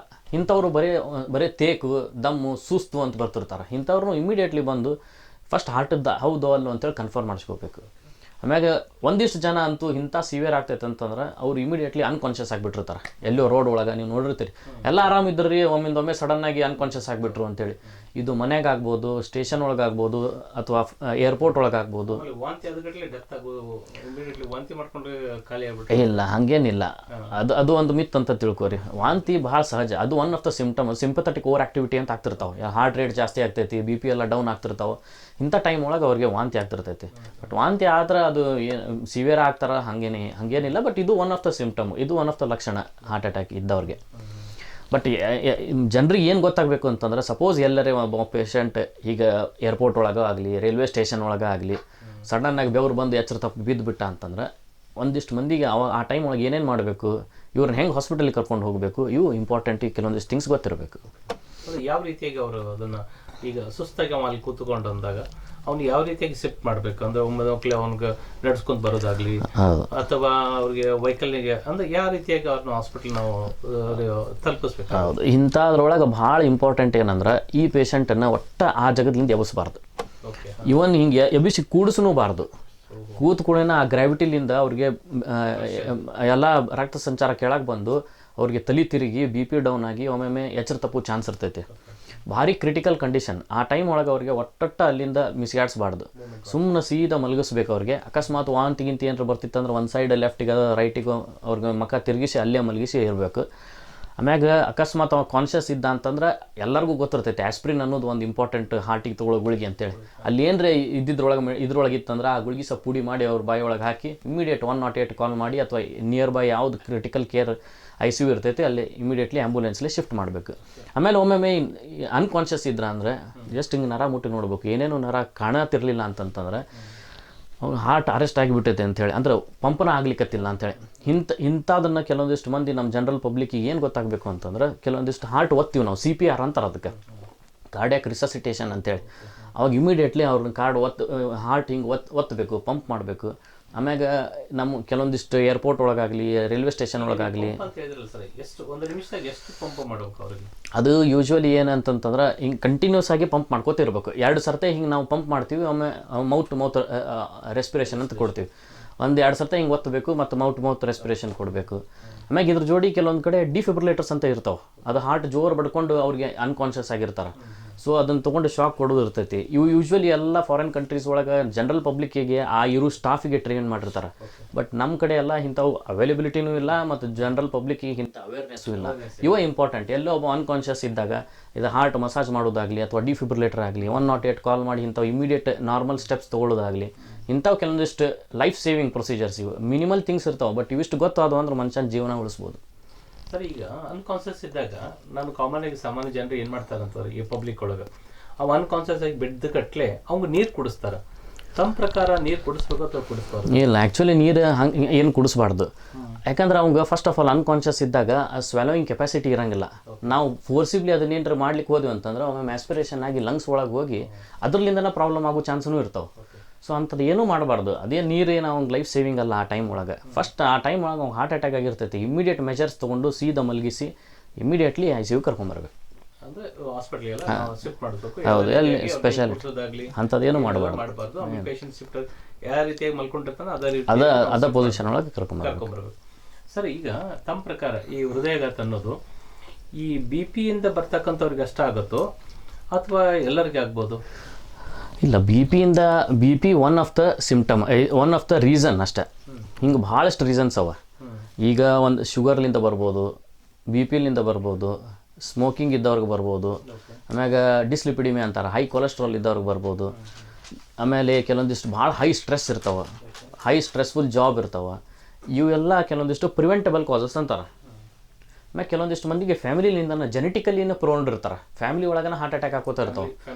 ಅಗದಿ ಅವ್ರದ್ದು ಲೈಫ್ ಸ್ಟೈಲ್ ಚಲೋ ಇರ್ತೈತಿ, ಭಾರಿ ಹೆಲ್ದಿ ಇರ್ತಾರೆ, ಗುಡ್ ಫುಡ್ ಇರ್ತೈತಿ. ಬಟ್ ಅಷ್ಟಾದರೂ ಅದಕ್ಕೆ ಹೇಳ್ತಾರೆ ಎಲ್ಲ ಚಲೋ ಐತ್ರಿ, ಇಂಥದ್ದು ಏನೂ ಇಲ್ಲ, ಹ್ಯಾಬಿಟ್ಸ್ ಇಲ್ಲ, ಬಟ್ ಯಾಕಾತು? ಇವು ಕೆಲವೊಂದಿಷ್ಟು ನಮ್ಮ ಕಂಟ್ರೋಲ್ ಒಳಗಿರಂಗಿಲ್ಲ. ಇವು ನಾನ್ ಪ್ರಿವೆಂಟಬಲ್. ಜೆನೆಟಿಕಲಿನ ಹಂಗಿರ್ತಾರೆ ಅವರು. ಫ್ಯಾಮಿಲಿಯಲ್ಲಿ ಒಂದಷ್ಟು ಫ್ಯಾಮಿಲಿಯಲ್ಲಿ ಹೈಪರ್ ಕೊಲೆಸ್ಟ್ರಲೇಮಿ ಅಂತ ಆಗ್ತಾವೆ. ಅವು ಸ್ವಲ್ಪ ಯಂಗ್ ಏಜ್ ಒಳಗನ ಹಾರ್ಟ್ ಅಟ್ಯಾಕ್ ಆಗ್ತಾವೆ. ಫ್ಯಾಮಿಲಿ ಹಿಸ್ಟ್ರಿ ಹೆರಿಡಿಟ್ರಿ ಇರ್ತಾವೆ. ಅದೇ ಇಂಥವ್ರು ಇದ್ದವರು ಸ್ವಲ್ಪ ಇನ್ನೂ ಎಕ್ಸ್ಟ್ರಾ ಪ್ರಿಕಾಷನ್ ತೊಗೋಬೇಕು. ನಾರ್ಮಲ್ ಮಂದಿಗಿಂತ ಇನ್ನೂ ಜಾಸ್ತಿ ಆಗೋ ಚಾನ್ಸ್ ಇರ್ತಾವೆ ಇವರಿಗೆ. ಸೊ ಇಂಥವ್ರಿಗೆ ಈಗ ಕೊಲೆಸ್ಟ್ರಾಲ್ ಅವಾಗ ಕರೆಕ್ಟಾಗಿ ಚೆಕ್ ಮಾಡಿಸ್ಬೇಕು. Normal routine cardiac checkup every year ಮಾಡಿಸ್ಕೊತಿರ್ಬೇಕು. ಆಮ್ಯಾಗ ಕೆಲವೊಂದಿಷ್ಟು ಸ್ಟ್ರೆಸ್ ಟೆಸ್ಟ್ ಅಂತ ಇರ್ತಾವೆ. ಇದ್ರೊಳಗೆ ಹಾರ್ಟ್ ಬ್ಲಾಕ್ ಅವನೋ ಇಲ್ಲೋ ಅಂತ ಅನ್ನೋದು ಮುಂಚಿತವಾಗಿನ ಗೊತ್ತಾಗ್ತಿರ್ತಾವೆ. ಇಂಥದ್ದು ಫ್ರೀಕ್ವೆಂಟ್ ಆಗಲಿ ಇಯರ್ಲಿ ಮಾಡಿಸ್ತಿರ್ಬೇಕು. ಹೀಗಾಗಿ ಒಂದು ಕಣ್ಣು ಹಿಡಿಬೋದು. ಈಗ ಹೃದಯಾಘಾತ ಈಗ ಜಾಸ್ತಿ ಒಂದೊಂದ್ಸಲ ಏನಾಗುತ್ತೆ, ಫಿಸಿಕಲಿ ಜಾಸ್ತಿ ಮಾಡೋದ್ರಿಂದ ಕಾರ್ಡಿಯಾಕ್ ಅರೆಸ್ಟ್ ಆಗತ್ತಂತ. ತಮ್ಮ ಪ್ರಕಾರ ಈ ಫಿಸಿಕಲಿ ಜಾಸ್ತಿ ಕೆಲಸ ಮಾಡೋದ್ರಿಂದ ಹಾರ್ಟ್ ಅಟ್ಯಾಕ್ ಸಂಭವ ಇರ್ತದೋ ಅಥವಾ ಅದು ಹೈಪರ್ ಟೆನ್ಷನ್ ಆಗಿ ಸಂಭವ ಇಲ್ಲ? ಅಂದರೆ ಫಿಸಿಕಲಿ ಜಾಸ್ತಿ ಕೆಲಸ ಮಾಡೋದ್ರಲಿಂದ ಅಂತಲ್ಲ, ನಾರ್ಮಲಿ ಟ್ರೈನ್ಡ್ ಇರಬೇಕು. ಈಗ ಎಲ್ಲರೂ ಎಕ್ಸಸೈಸ್ ಮಾಡಂತಾರೆ, ಬಟ್ ಎಕ್ಸಸೈಸನು ನಾರ್ಮಲಿ ಸ್ಲೋಲಿ ಜಾಸ್ತಿ ಬಿಲ್ಟಪ್ ಮಾಡ್ಕೋತ ಹಂಗೆ ಮಾಡ್ಕೋತಿದ್ರೆ ಅದು ಹೃದಯಕ್ಕೆ ಚಲೋ. ಇನ್ನೂ ಡೈಲಿ ನಾವು ಅಡ್ವೊಕೇಟ್ ಮಾಡೇ ಮಾಡ್ತೀವಿ. ಎಲ್ಲ ಬಂದವ್ರಿಗೆ ಒಂದು 15-20 ನಿಮಿಷ ವಾಕಿಂಗ್ ಮಾಡಿರಿ, ಎಕ್ಸಸೈಸ್ ಮಾಡಿರಿ ಅಂತೀವಿ. ಬಟ್ ಯಾರು ಇಂಪಾರ್ಟೆಂಟ್ ಕೆಲವೊಂದಿಷ್ಟು ಮಂದಿಗೆ ನೀವು ಕೇಳ್ತೀರಿ ಭಾರಿ ಹೆಲ್ದಿ ಇರ್ತಾರೆ ಸಡನ್ಲಿ ಮ್ಯಾರಥಾನ್ ಅಂತೇಳಿ ಮಾಡಿರ್ತಾರೆ ಈಗೆಲ್ಲ ಫಿಟ್ನೆಸ್ ಇದ್ರ ಸಲುವಾಗಿ ಅಂತೇಳಿ. ಬಟ್ ಭಾಳಷ್ಟು ಮಂದಿ ಅದನ್ನು ಎಕ್ಸಸೈಸ್ ಫಿಟ್ನೆಸ್ ಅಂತ ತೊಗೊಳಂಗಿಲ್ಲ. ಅಲ್ಲಿ ಹೋಗಿ ನಾನು ಮ್ಯಾರಥಾನ್ ಓಡೀನಿ ಒಂದು ಸೆಲ್ಫಿಗಾಗಿ ಅಂತೇಳಿ ಹೋಗಿ ಒಂದು ಫೋಟೋ ತಗೊಂಡು ಮ್ಯಾರಥಾನ್ ನಾವು ಓಡಿದೆ ಅಂತ ಹಾಕ್ತಾರೆ. ಇಂಥವ್ರಿಗೆ ಆ ಟಾಲರೇಟಿಂಗ್ ಕೆಪಾಸಿಟಿನೇ ಇರೋಂಗಿಲ್ಲ, ಎಂದೂ ಓಡಿರಂಗಿಲ್ಲ. ಒಮ್ಮೆ ಹೋಗಿ ಒಂದು 10 ಕಿಲೋಮೀಟರ್ ಓಡಿಬಿಡ್ತಾರೆ. ಅಂಥ ಹೊತ್ನಾಗ ಏನಾಗ್ತಾವೆ ಕೆಲವೊಂದಿಷ್ಟು ಪ್ಲಾಕ್ಸ್ ಅಂತ ಇರ್ತಾವೆ ಕೊರೋನರಿ ಆರ್ಟ್ರಿ ಒಳಗೆ, ಅದು ಇನ್ನೂ ಫುಲ್ ಬ್ಲಾಕ್ ಆಗಿರಂಗಿಲ್ಲ. ಇಂಥವು ಸಡನ್ನಾಗಿ ಒಂದು ಹೈ ಫಿಸಿಕಲ್ ಆ್ಯಕ್ಟಿವಿಟಿ ಮಾಡ್ತಾರೆ, ಸ್ಟ್ರೆಸ್ ಬಿದ್ದು ಅದು ರಪ್ಚರ್ ಆಗಿ ಸಡನ್ನಾಗಿ ಹಾರ್ಟ್ ಅಟ್ಯಾಕ್ ಆಗೋ ಚಾನ್ಸ್ ಇರ್ತಾವೆ. ಸೊ ಅದಕ್ಕೆ ಯಾವಾಗಲೂ ಟ್ರೈನ್ಡ್ ಇರಬೇಕು.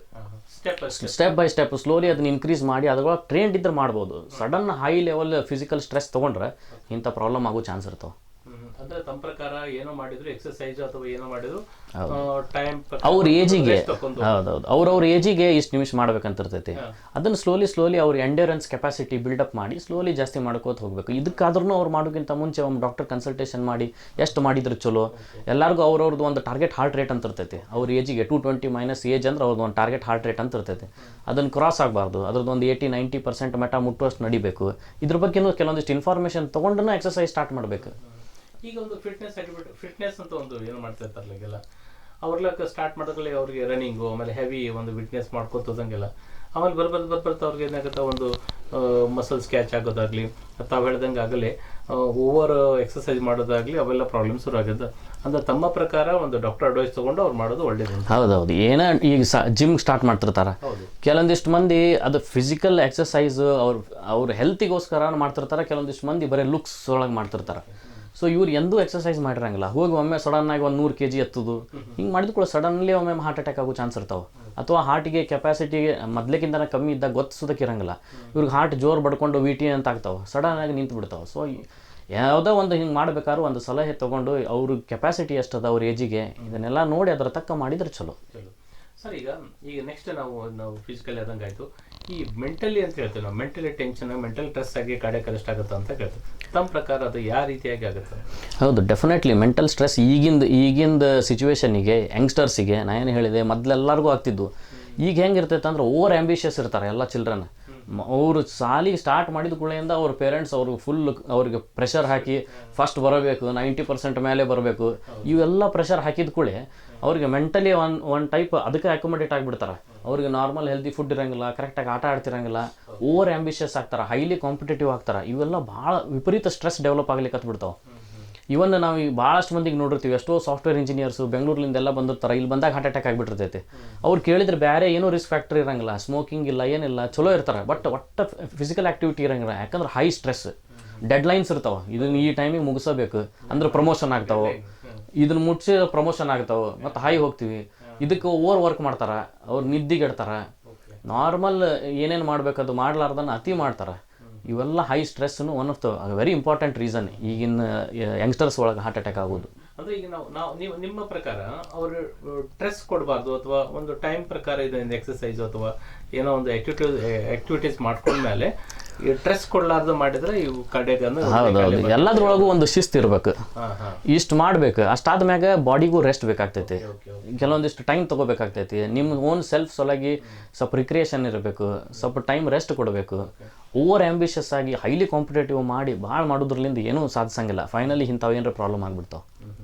ಸರ್ ಈಗ ಒಂದು ಈ ಮೆಂಟಲ್ ಸ್ಟ್ರೆಸ್ಸಿಂದ ಕಾರ್ಡಿಯಾಕ್ ಅರೆಸ್ಟ್ ಆಗುತ್ತೆ ಅಂದ್ರೆ ಅದೇ ರೀತಿಯಾಗಿ ಈಗ ವಿಪರೀತ ಭೋಜನ ಮಾಡೋದು, ವಿಪರೀತವಾಗಿ ತಿಂದ ಮೇಲೆ ಭಾಳ ತಿಂದ ಮೇಲೆ ಜಾಸ್ತಿ ಊಟ ಮಾಡಿ ಅಂದ್ರೆ ಈಗ ಕೊರೋನಾ ಬಂದಾಗಿಂದ 9 ತಿಂಗಳಾಯ್ತು, 1 ವರ್ಷ ಆಯ್ತು, ಎಲ್ಲರ ಮನೆಗೆ ಕೂತ್ಕೊಳ್ಳೋದು ಏನಂತಂದ್ರೆ ಮಕ್ಕಳು ಏನು ಫುಡ್ ಮುಂಜಾನೆ ಏನು ಊಟ ಮಾಡ್ರೆ, ಮಧ್ಯಾಹ್ನ ಏನು ಮಾಡ್ರೆ, ರಾತ್ರಿ ಮಾಡಿ ಊಟ ಮಾಡೋದು ಮಲ್ಕೊಳ್ಳೋದು. ಈ ರೀತಿ ಈಗ ಮಾಡೋದ್ರಿಂದ ಅದು ಹೃದಯಕ್ಕೆ ಸಂಬಂಧಂತ ಕಾಯಿಲೆಗಳೇನು ಬರಕ್ಕೆ? ಹೌದು, ಡೆಫಿನೆಟ್ಲಿ.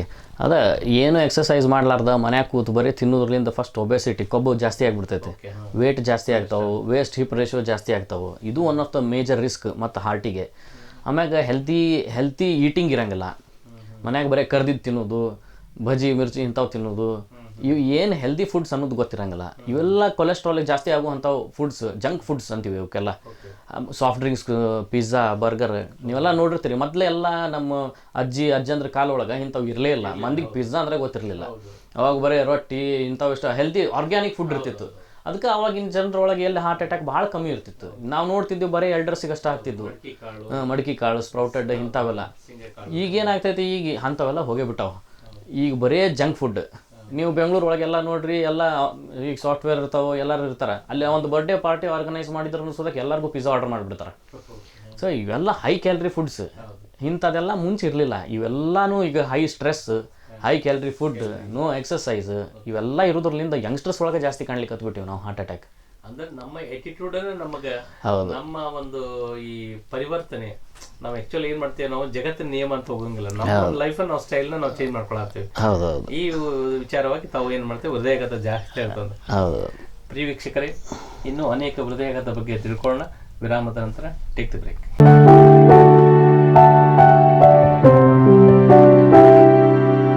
ರೇವತಿ ಕ್ರಿಯೇಷನ್ಸ್ ಶಿಕ್ಷಣ ಸಂಸ್ಥೆಗಳು, ಹೋಟೆಲ್, ಹಾಸ್ಪಿಟಲ್, ಪ್ರಾಡಕ್ಟ್, SSGಗಳ ಪ್ರಮೋಷನ್ ಮಾಡಲಾಗುವುದು.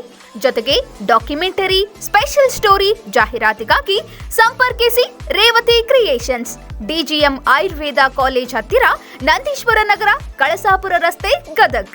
582101. Mobile number 9019224429.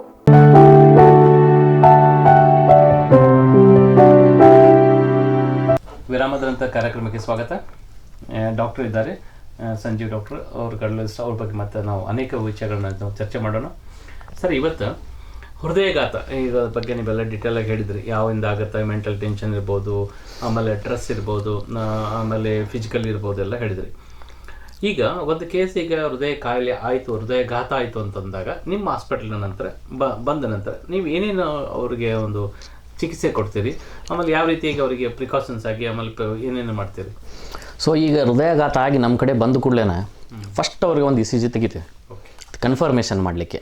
ಒಮ್ಮೊಮ್ಮೆ ಏನೇನೋ ಅಂತ ಬಂದಿರ್ತಾವೆ, ಹೃದಯಾಘಾತ ಇರ್ಲಿಕ್ಕೂ ಇಲ್ಲ. ಸೊ ಕನ್ಫರ್ಮೇಷನಿಗೆ ECG ತೆಗಿತೀವಿ. ECG ಒಳಗೆ ಒಂದಿಷ್ಟು ಚೇಂಜಸ್ ನಮ್ಗೆ ಗೊತ್ತಾಗ್ತಾವೆ. ಅದಾದಮೇಲೆ ಎಕೋಕಾರ್ಡಿಯೋಗ್ರಫಿ ಅಂತ ಮಾಡ್ತೀವಿ. ಎಕೋಕಾರ್ಡಿಯೋಗ್ರಫಿ ಅಂದರೆ ಹಾರ್ಟ್ ಸ್ಕ್ಯಾನ್. ಅದರೊಳಗೆ ಹಾರ್ಟ್ ಪಂಪಿಂಗ್ ಹೆಂಗೆ ಇರ್ತೈತಿ ಗೊತ್ತಾಗ್ತೈತೆ. ಹೃದಯಾಘಾತ ಆದ ಕೂಡ ನರ ಬಂದಾದ ಕೂಡ ಹಾರ್ಟ್ ಡ್ಯಾಮೇಜ್ ಆಗ್ಲಿಕ್ಕೆ ಸ್ಟಾರ್ಟ್ ಆಗಿಬಿಡ್ತೈತಿ. ಸೊ ಎಷ್ಟರ ಮಟ್ಟಿಗೆ ಹಾರ್ಟ್ ಡ್ಯಾಮೇಜ್ ಆಗ್ತೈತಿ ಅನ್ನೋದು ನಮ್ಗೆ ಎಕೋಕಾರ್ಡಿಯೋಗ್ರಫಿ ಒಳಗೆ ಗೊತ್ತಾಗ್ತವೆ. ECG ಒಳಗೆ ಕೆಲವೊಂದಿಷ್ಟು ಹಾರ್ಟ್ ಅಟ್ಯಾಕ್ ಇದ್ದಾಗ ECG ಒಳಗೆ ಚೇಂಜಸ್ ಬರ್ತಾವೆ. ST ಎಲಿವೇಶನ್ ಅಂತೇಳಿ, ST ಎಲಿವೇಶನ್ ಅಂತಾರೆ ಅದಕ್ಕೆ. ಅದು ಬಂದಾಗ ಅದು ಇತ್ತು ಅಂತಂದ್ರೆ ನಮ್ಗೆ ಕನ್ಫರ್ಮ್ ಇದ್ದಂಗೆ. ಅದರೊಳಗೆ ನಮಗೆ ಯಾವ ನರ ಬ್ಲಾಕ್ ಆಗೈತೆ ಅನ್ನೋದು ಗೊತ್ತಾಗ್ತೈತೆ. ಅಲ್ಲ, ECG ಒಳಗನೆ ಗೊತ್ತಾಗ್ಬಿಡ್ತೈತೆ ನಮಗೆ ಎಲ್ಲೆಲ್ಲಿ ಆ ಚೇಂಜಸ್ ಬಂದಿರ್ತಾವೆ. ಅದರಲ್ಲಿಂದ ಈ 3 ಕೊರೋನರಿ ಆರ್ಟ್ರೀಸ್ ಇರ್ತಾವೆ, ಅದರೊಳಗೆ ಯಾವ ಬ್ಲಾಕ್ ಆಗಿರ್ಬೋದು ಅನ್ನೋದು ಗೊತ್ತಾಗ್ತಾವೆ. ಬಟ್ ಎಷ್ಟರ ಮಟ್ಟಿಗೆ ಹಾರ್ಟ್ ಡ್ಯಾಮೇಜ್ ಆಗೈತೆ ಅನ್ನೋದು ನಾವು ಎಕೋಕಾರ್ಡಿಯೋಗ್ರಫಿ ಮಾಡಿದ್ಮೇಲೆ ಗೊತ್ತಾಗ್ತಾವೆ. ಇವೆಲ್ಲ 5 ನಿಮಿಷ ಒಳಗೆ ಮಾಡೋದು ಕೆಲಸ. ಇವಿಷ್ಟೆಲ್ಲ ಮಾಡಿ ಅಂದ್ರೆ ನಮಗೆ ಒಂದು ಸಿವಿಯಾರಿಟಿ ಎಷ್ಟದ ಅನ್ನೋದು ಗೊತ್ತಾಗ್ತೈತೆ. ಮಾಡ್ಬೇಕಾದ್ರೆ ಏನ್ರಿ ಅವ್ರ ಕಾಂಪ್ಲಿಕೇಶನ್ ಆಗ್ತೈತು ಅಂತೇಳಿ ಆಮ್ಯಾಗ ಅವ್ರಿಗೆ ಇಮಿಡಿಯೇಟ್ಲಿ ನಾವು ಒಟ್ಟ 2 ಥರದ ಟ್ರೀಟ್ಮೆಂಟ್ ಇರ್ತಾವೆ ಈ ಸದ್ಯಕ್ಕೆ ಹಾರ್ಟ್ ಅಟ್ಯಾಕ್ ಆದಾಗ. ಒಂದು ಫೈಬ್ರೋನಲೈಟಿಕ್ಸ್ ಅಂತ ಕೊಡ್ತೀವಿ. ಇವು ಏನು ಮಾಡ್ತಾವೆ, ಇಂಜೆಕ್ಷನ್. ಇದು ಒಳಗೇನು ರಕ್ತನಾಳ ಒಳಗೆ ಹೆಪ್ಪು ಗಟ್ಟಿರ್ತೈತಿ, ಇದನ್ನು ಕರಗಿಸಿ ಇದನ್ನು ಓಪನ್ ಮಾಡಿ ಹೊಳ್ಳಿ ರಕ್ತ ಸಂಚಾರ ಸರಿಯಾಗು ಹಂಗೆ ಮಾಡುವಂಥ ಇಂಜೆಕ್ಷನ್. ಮೊದಲೇಗಿಂದನೇ ಹಿಸ್ಟಾರಿಕಲಿ ಇರುವುದು ಟ್ರೀಟ್ಮೆಂಟ್ ಇತ್ತು ಇಷ್ಟು ವರ್ಷ ಒಳಗೆ. ಬಟ್ ಇದ್ರದ್ದು ಏನು ಅಂತಂತಂದ್ರೆ ಇದ್ರದ್ದು ಸಕ್ಸಸ್ ರೇಟ್ ಓನ್ಲಿ 50%. ಇನ್ನು 50% ಫೇಲ್ ಆಗೋ ಚಾನ್ಸ್ ಇರ್ತಾವೆ ಇಂಜೆಕ್ಷನ್ ಕೊಡೋದ್ರಲ್ಲಿಂದ. ಈಗ ಒಂದು ಪೇಷಂಟಿಗೆ ಇಂಜೆಕ್ಷನ್ ಕೊಟ್ವಿ, ಫೇಲ್ ಆಗಿಬಿಡ್ತು, ಅದೇನೋ ಕಮ್ಮಿನೇ ಆಗಲಿಲ್ಲ. ಅವಾಗ ಮತ್ತೆ ಈ ಪೇಷಂಟಿಗೆ ಎಲ್ಲಿ ಕ್ಯಾಥ್ಲ್ಯಾಬ್ ಅಂತ ಇರ್ತೈತಿ. ಕ್ಯಾಥ್ಲ್ಯಾಬ್ ಅಂದ್ರೆ ನಾವು ಇದೇನು ಹಾರ್ಟ್ ಆಪ್ರೇಷನ್ ಮಾಡ್ತೀವಿ, ಆಂಜಿಯೋಪ್ಲಾಸ್ಟಿ ಮಾಡ್ತೀವಿ, ಇದು ಮಾಡುವಂಥದ್ದು ಒಂದು ಯೂನಿಟ್. ಅದು ಅಲ್ಲೇ ನಾವು ಆಂಜಿಯೋಗ್ರಫಿ ಮಾಡಿ ಎಲ್ಲಿ ಬ್ಲಾಕ್ ಐತಿ ನೋಡಿ ಇದನ್ನು ಮಾಡ್ತೀವಿ. ಇಂಜೆಕ್ಷನ್ ಕೊಟ್ಟು ಫೇಲ್ ಆಗಿಬಿಡ್ತು ಅಂತಂದ್ರೆ ಅವಾಗ ಮತ್ತೆ ಇಮಿಡಿಯೇಟ್ಲಿ ಇದು ಎಲ್ಲಿರ್ತೈತಿ ಕ್ಯಾಥ್ಲ್ಯಾಬ್ ಅಲ್ಲಿ ಶಿಫ್ಟ್ ಮಾಡಬೇಕಾಗ್ತವೆ. ಸೊ ಇದ್ರದ್ದು ಓನ್ಲಿ 50% ಸಕ್ಸಸ್ ರೇಟ್. ಈಗ ನಾವೇನು ಮಾಡ್ತೀವಿ, ಎಲ್ಲಿ ಕ್ಯಾಥ್ಲ್ಯಾಬ್ ಇರುವಂಥ ಊರು ಇರ್ತಾವೆ. ಈಗ ಇದು ಗದಗ ಡಿಸ್ಟ್ರಿಕ್ಟ್ ಒಳಗೆ ನಮ್ಮದು ಒಂದು ಕ್ಯಾಥ್ಲ್ಯಾಬ್ ಅದ. ಈ ಸುತ್ತಮುತ್ತಲ ಏರಿಯಾ ಒಳಗನ, ಇಲ್ಲಿ ಕೊಪ್ಪಳ ಆಗಲಿ, ಗಂಗಾವತಿ ಆಗಲಿ, ಎಲ್ಲಿಂದ ಹಿಡಿದು ಇಲ್ಲಿ ಮಠ ಗದಗ ಒಳಗನ ಇರೋದು ಕ್ಯಾಥ್ಲ್ಯಾಬ್ ಯೂನಿಟ್. ಗಂಗಾವತಿ ಮಠನೂ ಯಾವುದೂ ಇಲ್ಲ. ಇಲ್ಲಿ ಹುಬ್ಳಿಲಿಂದ ಮತ್ತೆಲ್ಲ ಮೇಲೆ ಅವ. ಈ ಏರಿಯಾ ಒಳಗೆ ಗದಗ ಡಿಸ್ಟ್ರಿಕ್ಟ್ ಒಳಗೆ ನಮ್ಮದು ಒಂದು ಕ್ಯಾಥ್ಲ್ಯಾಬ್ ಯೂನಿಟ್ ಅದ. ಸೊ ಈ ಏರಿಯಾ ಒಳಗೆ ಗದಗ ಒಳಗಾಗಲಿ ಸುತ್ತಮುತ್ತ ಒಳಗಾಗಲಿ ಯಾರಿಗೆ ಹಾರ್ಟ್ ಅಟ್ಯಾಕ್ ಆಯ್ತು, ಇಮಿಡಿಯೇಟ್ಲಿ ಫಸ್ಟ್ ಆಪ್ಷನ್ ಏನಂತಂದ್ರೆ ನಾವು ಆಂಜಿಯೋಪ್ಲಾಸ್ಟಿ ಮಾಡ್ತೀವಿ. ಆಂಜಿಯೋಪ್ಲಾಸ್ಟಿ ಮಾಡಿದ್ಮೇಲೆ ನೀವು ಅವ್ರಿಗೆ ಆಂಜಿಯೋಪ್ಲಾಸ್ಟಿ ಅಂದ್ರೆ ನಾವು ನರದೊಳಗೆ ಇಲ್ಲಿ ತೊಡಿ ಒಳಗಿಂದರೆ ಅಥವಾ ಕೈಯಾಗಿನ ನರದೊಳಗಿಂದ ಇಲ್ಲಿ ವಯರ್ ಪಾಸ್ ಮಾಡಿ ಆ ರಕ್ತನರ ಕೊರೋನರಿ ಆರ್ಟ್ರೀಸ್ ಅಂತ ಏನು ಹೇಳಿದ್ವಿ ಅದನ್ನು ಚೆಕ್ ಮಾಡ್ತೀವಿ. ಇದು ಒಂದು ಟೆಸ್ಟ್ ಅಷ್ಟೇ, ಎಲ್ಲಿ ಬ್ಲಾಕ್ ಅದ ಅಂತೇಳಿ ನೋಡಲಿಕ್ಕೆ ಟೆಸ್ಟ್. ಇದು ನೋಡಿದ ಮೇಲೆ ನಮ್ಗೆ ಎಲ್ಲೆಲ್ಲಿ ಬ್ಲಾಕ್ ಆಗ್ಯಾವ ಗೊತ್ತಾಗ್ತಾವೆ. ಹೆಚ್ಚು ಒಂದು ನರದೊಳಗೆ ಬ್ಲಾಕ್ ಆಗಿತ್ತು ಅಂತಂತಂದ್ರೆ ಅದನ್ನು ಓಪನ್ ಮಾಡಿ ಬಲೂನ್ ಮಾಡಿ ಹೊಳ್ಳಿ ರಕ್ತ ಸಂಚಾರ ಸರಿ ಆಗುವಂಗೆ ಮಾಡಿ ಸ್ಟೆಂಟ್ ಹಾಕ್ತೀವಿ. ಇದೇನು ನಾವು ಪ್ರೊಸೀಜರ್ ಹೇಳಿದ್ವಿ ಇದ್ರದ್ದು ಸಕ್ಸಸ್ ರೇಟ್ 95 to 99%. ಅದೇನು ನಾವು ಇಂಜೆಕ್ಷನ್ ಕಂಪೇರ್ ಮಾಡಿದ್ವಿ 50% ಫೇಲ್ ಆಗ್ಬೋದು. ಬಟ್ ಇದ್ರೊಳಗೆ ಸಕ್ಸಸ್ ರೇಟ 95 to 99% ಇರ್ತೈತಿ. ಸೊ ಅದಕ್ಕೆ ಈಗಿಂದ ಇದ್ರೊಳಗೆ ಯಾರಿಗೆ ಹಾರ್ಟ್ ಅಟ್ಯಾಕ್ ಆಗಲಿ ಇಮಿಡಿಯೇಟ್ಲಿ ಯಾರು ಕಾರ್ಡಿಯಾಲಜಿಸ್ಟ್ ಇರ್ತಾರೆ, ಹಾರ್ಟ್ ಸ್ಪೆಷಲಿಸ್ಟ್ ಇರ್ತಾರೆ, ಅವ್ರ ಕಡೆ ಹೋಗಿ ಆಂಜಿಯೋಗ್ರಫಿ ಮಾಡಿಸಿ ಇಮಿಡಿಯೇಟ್ಲಿ ಸ್ಟೆಂಟ್ ಹಾಕಿಸ್ಬೇಕು. ಕೆಲವೊಂದು ಸರ್ತಿ ಆಂಜಿಯೋಗ್ರಫಿ ಮಾಡಿದಾಗ 2-3 ನರದೊಳಗೂ ಬ್ಲಾಕ್ ಇರೋ ಚಾನ್ಸ್ ಇರ್ತಾವೆ, ಎಸ್ಪೆಷಲಿ ಶುಗರ್ ಇರುವಂಥ ಪೇಷಂಟಿಗೆ. ಅಂಥವ್ರಿಗೆ ಒಮ್ಮೆ ಆಂಜಿಯೋಪ್ಲಾಸ್ಟಿ ಮಾಡಿ ಸ್ಟೆಂಟ್ ಹಾಕ್ಲಿಕ್ಕೆ ಬರಲಾರ್ದಂಥ ಪರಿಸ್ಥಿತಿನೂ ಇರ್ತಾವೆ. ಅಂಥವ್ರಿಗೆ ಅಷ್ಟೇ ಇಂಜೆಕ್ಷನ್ ಕೊಟ್ಟು ಮತ್ತು ಮುಂದೆ ಬೈಪಾಸ್ ಸರ್ಜರಿ ಕಳಿಸ್ತೀವಿ. ಸೊ ಇವು 3 ಥರದ ವಿಧಾನಗಳು ಟ್ರೀಟ್ಮೆಂಟ್. ಇವೆಲ್ಲ ನೀವು ಮಾಡ್ತಿರಲ್ಲ, ಇವೆಲ್ಲ ಅವ್ರಿಗೆ ಡ್ಯೂರೇಷನ್ ಪೀರಿಯಡ್ ಎಷ್ಟು ದಿವಸ ಬೇಕಾಗುತ್ತೆ ಸರ್? ಇವೆಲ್ಲ ಎಷ್ಟು ದಿವಸ ನಿಮ್ಮಲ್ಲಿ ದವಾಖಾನೆಗೆ ಅವ್ರು ಅಡ್ಮಿಟ್ ಇರಬೇಕಾಗುತ್ತೆ? ಅಂದರೆ ಇದು ಹೆಚ್ಚು ನಾವು ಆಂಜಿಯೋಪ್ಲಾಸ್ಟಿಗೆ ಬಂದ ಕೂಡಲೇ ನಾನು ಹೇಳಿದ್ನಲ್ಲ, ಮಾಡೋದು ಎಷ್ಟು ಫಾಸ್ಟ್ ಮಾಡ್ತೀವಿ ಅಷ್ಟು ಬೆನಿಫಿಟ್ ಅವ್ರಿಗೆ. ವಿದಿನ್ 1 hour ಏನು ಗೋಲ್ಡನ್ ಪೀರಿಯಡ್ ಹೇಳಿದ್ವಿ, ಆ ಟೈಮ್ ಒಳಗೆ ಮಾಡಿಸ್ಬೇಕು ಫಸ್ಟ್. ಭಾಳಷ್ಟು ಮಂದಿ ಅಲ್ಲೇ ಡಿಲೇ ಮಾಡ್ತಾರೆ, ಅದು ಒಟ್ಟು ಆಗಬಾರ್ದು. ಈಗ ನಮ್ಮ ಭಾಗ ಎಲ್ಲೇ ಆದರೂ ನಾವೇನು ಮಾಡ್ತೀವಿ, ಇಮಿಡಿಯೇಟ್ಲಿ ತೊಗೊಂಡೋಗಿ ಅವರಿಗೆಲ್ಲ ಇದನ್ನು ಎಕ್ಸ್ಪ್ಲೇನ್ ಮಾಡಿ ಹೆಚ್ಚು ಎಷ್ಟು ಫಾಸ್ಟ್ ಆಗ್ತೈತೆ ಅಷ್ಟು ಫಾಸ್ಟ್ ಮಾಡ್ಲಿಕ್ಕೆ ಟ್ರೈ ಮಾಡ್ತೀವಿ. ಒಂದು 30 ನಿಮಿಷ ಒಳಗೆ ನಾವು ಗದಗೊಳಗೆ ಮಾಡಿಬಿಡ್ತೀವಿ ಇದನ್ನು. ಆ್ಯಕ್ಚುಲಿ ಹೇಳಬೇಕಂದ್ರೆ ಇದು ಇಷ್ಟು ಫಾಸ್ಟ್ ಮೋಸ್ಟ್ಲಿ ಬೇರೆ ದೊಡ್ಡ ಊರು ಬೆಂಗಳೂರು ಒಳಗೂ ಆಗಲಿಕ್ಕಿಲ್ಲ. ಟ್ರಾಫಿಕ್ ಒಳಗೆ ಸಿಕ್ಕಾಕೊಂಡ್ಬಿಡ್ತಾರೆ ಪೇಷಂಟ್. ನೀವು ನೋಡಿರ್ತೀರಿ ಎಂತಿಂಥ ಸೆಲೆಬ್ರಿಟೀಸ್ ಎಲ್ಲ ಬೆಂಗಳೂರು ಒಳಗೆ ಆ್ಯಂಬುಲೆನ್ಸ್ಲೆ ಮುಟ್ಟಿದ್ರು ಕ್ಯಾಶುಯಾಲಿಟಿ ಒಳಗೆ ಹೃದಯಾಘಾತ ಆಗಿ ಮರಣ ಹೊಂದ್ಬಿಟ್ರು ಅಂತೇಳಿ. ಆ್ಯಕ್ಚುಲಿ ಸಣ್ಣ ಊರು ಇರ್ಬೋದು, ಬಟ್ ಪೇಷಂಟ್ಸಿಗೆ ಬೆನಿಫಿಟ್ ಇನ್ನೂ ಜಾಸ್ತಿ. ಇಂಥಲ್ಲೇ ನಮ್ಮ ಕಡೆ ಬಂತಂದ್ರೆ ನಾವು ಅಲ್ಲಿ ಫೋನ್ ಮಾಡಿ ಹೇಳಿ ಎಲ್ಲ ರೆಡಿ ಮಾಡಿಸಿ ಒಂದು ಅರ್ಧ ತಾಸು ಒಳಗೆ ಶಿಫ್ಟ್ ಮಾಡಿಬಿಡ್ತೀವಿ. ಆಲ್ಮೋಸ್ಟ್ ನಾರ್ಮಲ್ ಇದ್ದಂಗೆ ಇದ್ಬಿಡ್ತಾನೆ ಮುಂದೆ ಪೇಷಂಟ್. ಮುಂದೆ 70-80 ವರ್ಷ ಮಟ್ಟನೂ ಏನಾಗಂಗಿಲ್ಲ. ಇದು ಭಾಳ ಇಂಪಾರ್ಟೆಂಟ್. ಆಮೇಲೆ ಹೆಚ್ಚು ಆನ್ ಆನ್ ಎವರೇಜ್ ಒಮ್ಮೆ ಆಂಜಿಯೋಪ್ಲಾಸ್ಟಿ ಮಾಡಿದ್ದು ಒಂದು 2 ದಿವಸ ಇಟ್ಕೋತೀವಿ ಅಷ್ಟೇ. 2 ದಿವಸ ಇಟ್ಕೊಂಡು ಮತ್ತೆ ಮರುದಿವ್ಸ ಕಳಿಸೇ ಬಿಡ್ತೀವಿ. ಬಟ್ ಕೆಲವೊಂದಿಷ್ಟು ಥಿಂಗ್ಸ್ ಮುಂದೆ ಮಾಡೋದೆಲ್ಲ ಹೇಳ್ತೀವಿ ಅವ್ರಿಗಷ್ಟೇ ಏನು ಮಾಡ್ಬೇಕಂತ. ಏನು ಮಾಡಿ ಈಗ ನಿಮ್ಮಲ್ಲಿ ಎಂಜಿಯೋಗ್ರಫಿ ಆದಮೇಲೆ 2-3 ದಿವಸ ಪೇಷಂಟ್ ಅಡ್ಮಿಟ್ ಆದಮೇಲೆ ಈಗ ಅವ್ರಿಗೊಂದು ಭಯ ಆಗ್ಬಿಟ್ಟಿರ್ತದೆ ಸರ್. ನಂದು ಆಪ್ರೇಷನ್, ಹಾರ್ಟ್ ಆಪ್ರೇಷನ್ ಆಯಿತು, ಅವ ಏನೇ ಮಾಡ್ತಾರೆ ಅಂತಂದ್ರೆ ನನ್ನ ಆಯುಷ್ಯ ಮುಗೀತು, ನನ್ನ ಜೀವನ ಇನ್ನ ನಾನು ಎಲ್ಲೋ ಸುಮ್ಮನೆ ಕುಂತ್ಬಿಡೋಕೆ ಅನ್ನೋ ಒಂದು ಕಲ್ಪನೆ ಅವರಲ್ಲಿ ಬರ್ತದೆ.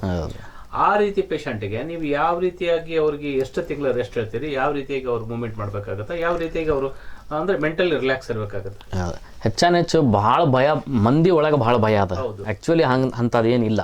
ಕರೆಕ್ಟಾಗಿ ಸಕ್ಸಸ್ಫುಲ್ ಆಂಜಿಯೋಪ್ಲಾಸ್ಟಿ ಆತು, ಲಘುನ ಎಲ್ಲ ಆತು ಅಂತಂತಂದ್ರೆ he is almost like normal person.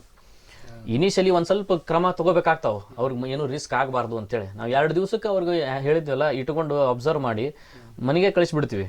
But ಏನು ಒಂದು ಸ್ವಲ್ಪ ಲಿಮಿಟ್ ಮಾಡ್ಲಿಕ್ಕೆ ಹೇಳ್ತೀವಿ ಅವ್ರಿಗೆ. ಫಸ್ಟ್ 1 month ಸ್ವಲ್ಪ ಹೆಚ್ಚು ಏನಾಗ್ತಾವೆ, ಒಮ್ಮೊಮ್ಮೆ ಆಂಜಿಯೋಪ್ಲಾಸ್ಟಿ ಮಾಡಿ ಆದಮೇಲೆ ಒಂದಿಷ್ಟು ಕಾಂಪ್ಲಿಕೇಶನ್ ಆಗ್ತಿರ್ತಾವೆ. ಸ್ಟೆಂಟ್ ಥ್ರಾಂಬೋಸಿಸ್ ಅಂತ ಆಗ್ತಾವೆ, ಎಲ್ಲ ರೇರ್ ಕಾಂಪ್ಲಿಕೇಶನ್, ಎಲ್ಲ ಇಬ್ಬರಿಗೆ ಆಗ್ತಿರ್ತಾವೆ.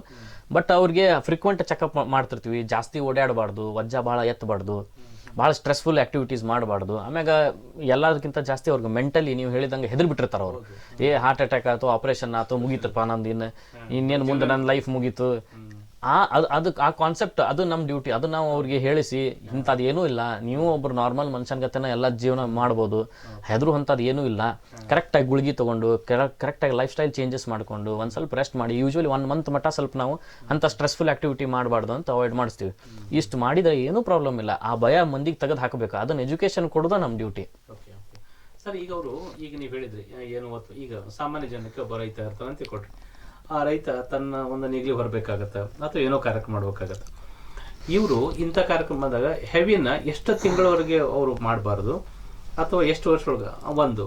ಎರಡನೇದ್ದು, ಎಂಜಿಯೋಗ್ರಫಿ ಆದಮೇಲೆ ತಮ್ಮಲ್ಲಿ ವಿಸಿಟ್ ಎಷ್ಟು ಸಲ ಬರಬೇಕಾಗುತ್ತೆ ಅವರು?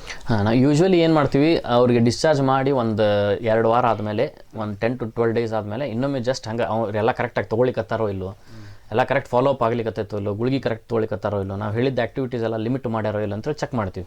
ಅದಾದ್ಮೇಲೆ ಯೂಶ್ವಲಿ ತಿಂಗಳಿಗೆ ಒಂದು ಸರ್ತೆ ಫಸ್ಟ್ ಒಂದು 5-6 months ಅಷ್ಟೇ ಫಾಲೋ ಮಾಡ್ತಿರ್ತೀವಿ. ಅದು ಯೂಶ್ವಲ್ ಕಾಂಪ್ಲಿಕೇಶನ್ಸ್ ಆಗೋದಿದ್ರೆ ಯೂಶ್ವಲಿ 1 year ಒಳಗನ ಒಬ್ರಿಗೆ ಯಾರಿಗೆ ಆಂಜಿಯೋಪ್ಲಾಸ್ಟಿ ಮಾಡಿರ್ತೀವಲ್ಲ ಒಂದು 10% ಮಂದಿ ಹೊಳ್ಳಿ ಇನ್ನೊಮ್ಮೆ ಅಟ್ಯಾಕ್ ಆಗೋ ಚಾನ್ಸೂ ಇರ್ತಾವೆ. ಯಾಕಂದ್ರೆ ಒಮ್ಮೆ ಆಗೈತೆ ಅಂದ್ಮ್ಯಾಗ ಅವರು ಪ್ರೋನ್ ಇರ್ತಾರೆ, ರಿಸ್ಕ್ ಇರ್ತೈತೆ. ಬೇರೆ ಮನುಷ್ಯನಿಗಿಂತ ಅವ್ರಿಗೆ ಸ್ವಲ್ಪ ಆಗೋ ಚಾನ್ಸಸ್ ಜಾಸ್ತಿ ಇರ್ತಾವೆ. ಸೊ ತಿಂಗಳ ಒಂದು 5-6 ತಿಂಗಳ ಮಟ್ಟ ಫಾಲೋ ಅಪ್ ಮಾಡ್ತೀವಿ. ಅದಾದಮೇಲೆ ಮತ್ತೆ ಇಯರ್ಲಿ ಒನ್ಸ್ ಬಂದ್ರೆ ಸಾಕು ಅಷ್ಟೇ. ಈಗ ಅವರು ಈಗ ನಿಮ್ಮಲ್ಲಿ ಒಂದು ಸರ್ಜರಿ ಆದಮೇಲೆ ಎಷ್ಟು ವರ್ಷದವರೆಗೆ ಅವ್ರಿಗೆ ಟ್ಯಾಬ್ಲೆಟ್ಸ್ ಎಲ್ಲ ತಗೋಬೇಕಾಗತ್ತೆ ಅವರು? ಯೂಶ್ವಲಿ ನಾವು ಆಂಜಿಯೋಪ್ಲಾಸ್ಟಿ ಆಗಲಿ ಬೈಪಾಸ್ ಆಗಲಿ ಇವೆಲ್ಲ ಮಾಡಿದ ಮೇಲೆ ಒಂದು ಸ್ವಲ್ಪ ಜಾಸ್ತಿ ಇರ್ತಾವೆ ಗುಳಿಗೆ. ಒಂದು 7-8 ಗುಳಿಗೆನೇ ಇರ್ತಾವೆ ಅವ್ರಿಗೆ. ಸ್ಲೋಲಿ ಅದು ನಾವು ಅವ್ರಿಗೇನು ಫಾಲೋ ಅಪ್ ಮಾಡ್ತೀವಿ, ಅವ್ರದ್ದು BP ಎಲ್ಲ ನೋಡಿ, ಅವ್ರ ಕೊಲೆಸ್ಟ್ರಾಲ್ ನೋಡಿ, ಶುಗರ್ ನೋಡಿ, ಅವ್ರ ಹಾರ್ಟ್ ಪಂಪಿಂಗ್ ಎಕೋ ಏನು ಹೇಳಿದೆ ಅದು ಹಾರ್ಟ್ ಪಂಪಿಂಗ್ ಕೆಪಾಸಿಟಿ ಎಲ್ಲ ಇಂಪ್ರೂವ್ಮೆಂಟ್ ಆದಂಗೆ ಸ್ಲೋಲಿ ಕಮ್ಮಿ ಮಾಡ್ಕೋತ ಬರ್ತೀವಿ. ಹೆಚ್ಚು 1 year ಆದಮೇಲೆ ಎಲ್ಲ ಗುಳಿಗೆ ಕಮ್ಮಿ ಆಗ್ತಾವೆ. 1-2 ಗುಳಿಗೆ ಇರ್ತೈತಿ.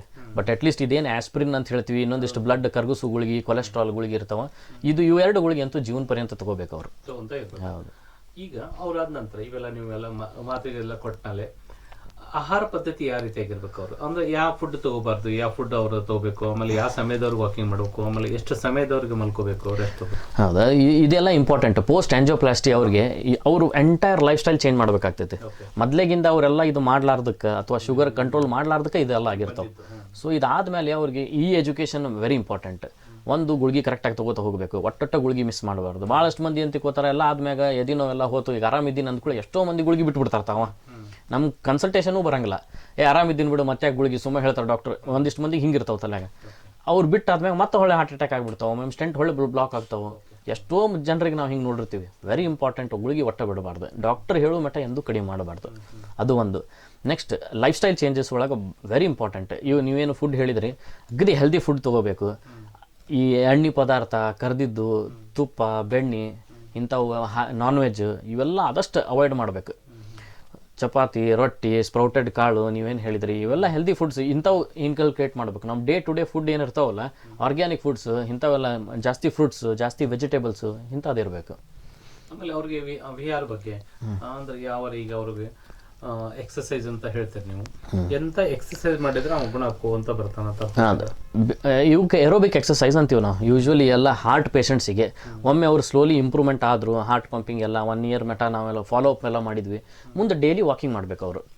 ಏರೋಬಿಕ್ ಅಂದರೆ ವಾಕಿಂಗ್ ಆಗಲಿ, ಜಾಗಿಂಗ್ ಆಗಲಿ, ಸ್ವಿಮ್ಮಿಂಗ್ ಆಗಲಿ, ಸೈಕಲ್ ಆಗಲಿ, ಇವಕ್ಕೆಲ್ಲ ಏರೋಬಿಕ್ ಎಕ್ಸಸೈಸಸ್ ಅಂತಾರೆ. ವೇಟ್ ಲಿಫ್ಟಿಂಗ್ ಅಲ್ಲ. ಹೆಚ್ಚು ನಾವು ವೇಟ್ ಲಿಫ್ಟಿಂಗ್ ಜಾಸ್ತಿ ಹಾರ್ಟಿಗೆ ಅಷ್ಟು ಯೂಸ್ಫುಲ್ ಅಲ್ಲ.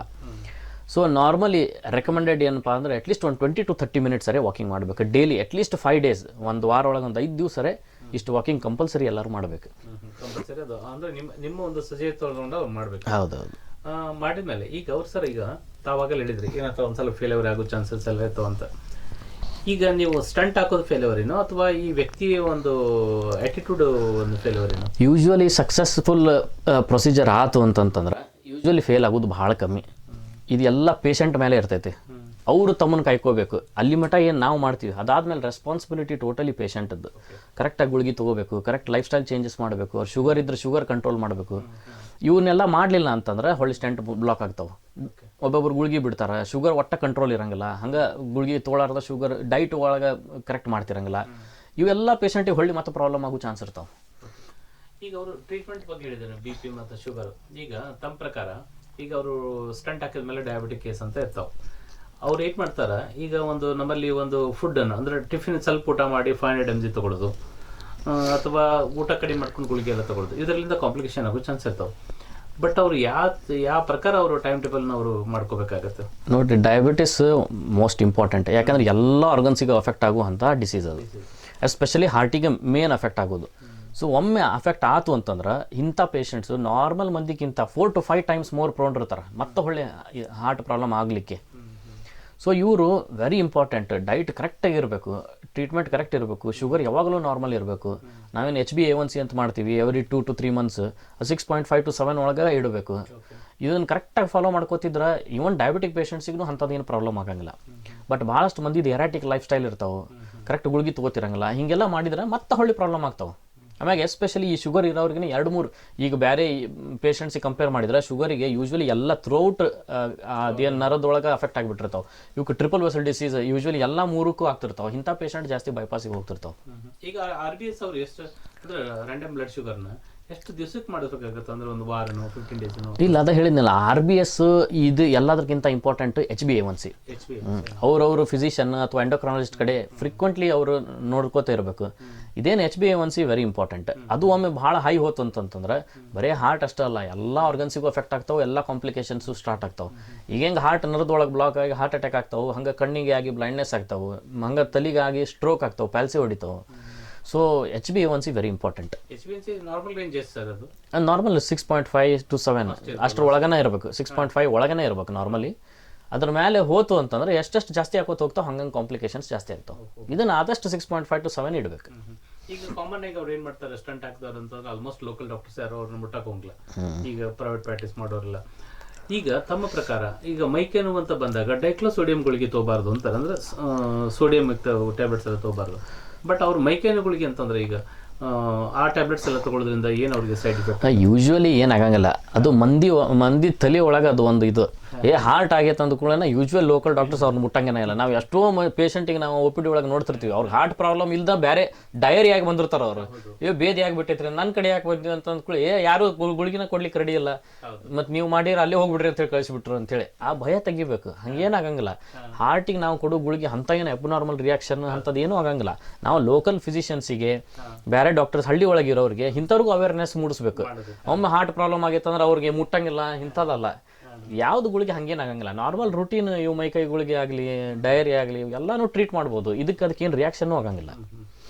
ಸರ್, ಈಗೆಲ್ಲ ನೀವೆಲ್ಲ ಒಂದೆಲ್ಲ ಹೇಳಿದ್ರಿ, ಇವೆಲ್ಲ ಪ್ರಿಕಾಷನ್ಸ್ ಎಲ್ಲ ಒಂದು ಅವ್ರ ಪ್ರಕಾರ ಒಂದು ಮೆಂಟಲಿ ಆಯಿತು, ಆಮೇಲೆ ಒಂದು ಫಿಸಿಕಲಿ ಆಯಿತು, ಆಹಾರ ವಿಹಾರ ಪದ್ಧತಿ ಆಯಿತು ಅಂದ್ರೆ ಸಾಮಾನ್ಯವಾಗಿ ಎಲ್ಲ ಜನರಿಗೆ ಯಾವ ರೀತಿಯಾಗಿ ಆ ಟೈಪ್ ಅವರು ಬದುಕ್ಬೋದು ಅಂತ ಹೇಳಿದ್ರಿ. ಈಗ ನಮ್ಮ ಒಂದು ಜನ್ರೇಷನ್ ಈಗ ಒಂದು ಲೈಫ್ ಸ್ಟೈಲ್ ಅಂತ ಇರ್ಬೋದು, ಅಥವಾ ಈ ಒಂದು ಸರ್ಕಲ್ ಒಂದು ಸಾಮಾಜಿಕ ಒಂದು ಆಟಿಟ್ಯೂಡ್ ಇರ್ಬೋದು, ಹೆಚ್ಚಾನೆಚ್ಚು ಇವೆಲ್ಲ ಸ್ಮೋಕಿಂಗ್ ಅಂತ ಹೋಗ್ಯಾರ ಈಗೆಲ್ಲ. ಈಗ ಅಂದರೆ ನಾವು ಅಡಿಕ್ಷನ್ ಅಂತ ನಾವು ಹೇಳ್ತೇವೆ, ಧೂಮಪಾನ ಇರ್ಬೋದು, ಆಮೇಲೆ ಡ್ರಿಂಕ್ಸ್ ಎಲ್ಲ ಇರ್ಬೋದು. ಆ ಒಂದು ವ್ಯಕ್ತಿ ಈಗ ಕಂಟಿನ್ಯೂ ಕ್ರಾನಿಕ್ ಈಗ ಸ್ಮೋಕಿಂಗ್ ಮಾಡೋದ್ರಿಂದ ಅವಂಗ ಮ್ಯಾಕ್ಸಿಮಮ್ 80% 90% ಕಾರ್ಡಿಯಾಕ್ ಅರೆಸ್ಟ್ ಆಗೋ ಚಾನ್ಸಸ್ ಇರ್ತದೆ. ಅಂದ್ರೆ ಈ ಕಾರ್ಡಿಯಾಕ್ ಅರೆಸ್ಟ್ ಅನ್ನೋದು ಬೇರೆ ಟರ್ಮಿನಾಲಜಿ, ಮತ್ತು ಅದು ಹೃದಯಾಘಾತ ಅಲ್ಲ. ಈಗ ಸಡನ್ನಾಗಿ ಹಾರ್ಟ್ ಜೋರು ಬಡ್ಕೊಂಡು ಒಮ್ಮೆ ನಿಂತು ಜೀವ ಏನು ಹೋಗ್ತೈತಲ್ಲ, ಅದು ಕಾರ್ಡಿಯಾಕ್ ಅರೆಸ್ಟ್ ಅಂತಾರೆ. ಇದು ಹಾರ್ಟ್ ಅಟ್ಯಾಕ್ಲಿಂದನೂ ಆಗ್ಬೋದು, ಬೇರೆ ಕಾರಣಲಿಂದ ಕೆಲವೊಂದಿಷ್ಟು ಅರಿದ್ಮಿಯಾಸ್ ಅಂತ ಆಗ್ತಿರ್ತಾವೆ, ಇದರಲ್ಲಿಂದನೂ ಆಗಿ ಸ್ಟಾಪ್ ಆಗ್ಬೋದು. ಇದು ಕಾರ್ಡಿಯಾಕ್ ಅರೆಸ್ಟ್. ಬಟ್ ನೀವೇನು ಹೇಳಿದ್ರಿ ಸ್ಮೋಕಿಂಗ್, ಇದ್ರ ಬಗ್ಗೆ ಒಂದು ಸ್ವಲ್ಪ ಇಂಪಾರ್ಟೆನ್ಸ್ ಕೊಡ್ತೀನಿ. ಯಾಕಂದ್ರೆ ನಾ ಏನು ಹೇಳಿದೆ, ಮ್ಯಾಕ್ಸಿಮಮ್ ಈಗಿಂದ ಸಿಚುವೇಶನ್ನಿಗೆ ಯಂಗ್ಸ್ಟರ್ಸಿಗೆ ಯಾಕೆ ಹಾರ್ಟ್ ಅಟ್ಯಾಕ್ ಆಗ್ಲಿಕ್ಕತ್ತಾವು, ಮ್ಯಾಕ್ಸಿಮಮ್ ಮಂದಿ ಸ್ಮೋಕರ್ಸ್. ಎಷ್ಟು ಅವೇರ್ನೆಸ್ ಅದ, ನಾವು ಸ್ಮೋಕಿಂಗ್ ಹಾಳಿ ಮ್ಯಾಗ ನೋಡ್ತೀವಿ ಕ್ಯಾನ್ಸರ್ ಆಗ್ತಾವೆ ಅಂತೇಳಿ ಥಿಯೇಟ್ರ್ ಒಳಗೆ ತೋರಿಸ್ತಾರೆ. ಅಷ್ಟಾದರೂ ಆ ಮೆಂಟಾಲಿಟಿ ಮೈಂಡ್ ಸೆಟ್ ಚೇಂಜ್ ಆಗಂಗಿಲ್ಲ. ಭಾಳಷ್ಟು ಮಂದಿ ಇನಿಷಿಯಲಿ ಒಮ್ಮೆ ಫ್ರೆಂಡ್ಶಿಪ್ ಒಳಗೆ ಹಂಗೆ ಒಂದು ರಿಕ್ರಿಯೇಷನ್ ಅಂತ ಸ್ಟಾರ್ಟ್ ಮಾಡ್ತಾರೆ, ಎಡಿಕ್ಷನ್ ಸ್ಟಾರ್ಟ್ ಆಗಿಬಿಡ್ತಾವೆ. ಸ್ಮೋಕಿಂಗ್ ಏನು ಮಾಡ್ತಾವೆ, ಭಾರಿ ಫಾಸ್ಟ್, ಭಾರಿ ಮ್ಯಾಸಿವ್ ಹಾರ್ಟ್ ಅಟ್ಯಾಕ್ ಮಾಡ್ತಾವೆ, ಭಾರಿ ಯಂಗ್ ಏಜ್ ಒಳಗನ. ನಾವು ಎಷ್ಟೋ ಸ್ಟೂಡೆಂಟ್ಸಿಗೆ ನೋಡ್ತಿರ್ತೀವಿ, ಅವ್ರ ಪೇರೆಂಟ್ಸಿಗೂ ಗೊತ್ತಿರಂಗಿಲ್ಲ. ಹಾರ್ಟ್ ಅಟ್ಯಾಕ್ ಆಗಿ ಬಂದ ಮ್ಯಾಗ ಹೇಳ್ತಾರೆ, ಇಲ್ರಿ ಸ್ಮೋಕ್ ಮಾಡ್ತಿದ್ದೆ ಅಂತೇಳಿ. ಸೊ ಸ್ಮೋಕರ್ಸಿಗೆ ಏನಾಗ್ತಾವೆ, ಅವು ಏನು ಒಳಗೆ ಪ್ಲಾಕ್ಸ್ ಅಂತ ಇರ್ತಾವೆ, ಕೊರೋನರಿ ಆರ್ಟ್ರಿ ಒಳಗೆ ಒಂದು ಬ್ರಿಡ್ಜ್ ಗತೆ ಫಾರ್ಮ್ ಆಗಿರ್ತಾವೆ. ಇವು ಭಾಳ ವೀಕ್ ಇರ್ತಾವೆ ಸ್ಮೋಕರ್ಸಿಗೆ. ಅವ್ರಿಗೆ ಸಡನ್ನಾಗಿ ಏನರ ಸ್ಟ್ರೆಸ್ಫುಲ್ ಆ್ಯಕ್ಟಿವಿಟೀಸ್ ಮಾಡಿದ್ರು, ಹಿಂಗೇನ್ರ ಆದಾಗ ಅದು ರಪ್ಚರ್ ಆಗಿ ಸಡನ್ನಾಗಿ ಒಂದು ಹುಣ್ಣುಗತೆ ಆಗಿ ಇಮಿಡಿಯೇಟ್ ಬ್ಲಾಕ್ ಆಗಿಬಿಡ್ತಾವೆ. ಸೊ ಇವ್ರಿಗೆ ಭಾಳ ಯಂಗ್ ಏಜ್ ಒಳಗನ ಹಾರ್ಟ್ ಅಟ್ಯಾಕ್ ಆಗ್ಲಿಕ್ಕೆ ಸ್ಟಾರ್ಟ್ ಆಗಿಬಿಡ್ತಾವೆ. ಸೊ ಹಾರ್ಟ್ ಅಟ್ಯಾಕ್ ಅಷ್ಟೇ ಅಲ್ಲ, ಎಲ್ಲ ಥ್ರೂಔಟ್ ಎಲ್ಲ ಬಾಡಿ ಒಳಗೂ ಬೇರೆ ಡಿಸೀಸಸ್ಸು ಆಗ್ತಾವೆ, ಕ್ಯಾನ್ಸರು ಆಗ್ತಾವೆ. ಇಷ್ಟೆಲ್ಲ ಅವೇರ್ನೆಸ್ ಅದ. ಬಟ್ ಆದರೂ ಸ್ಮೋಕಿಂಗ್ ಬಿಡಂಗಿಲ್ಲ.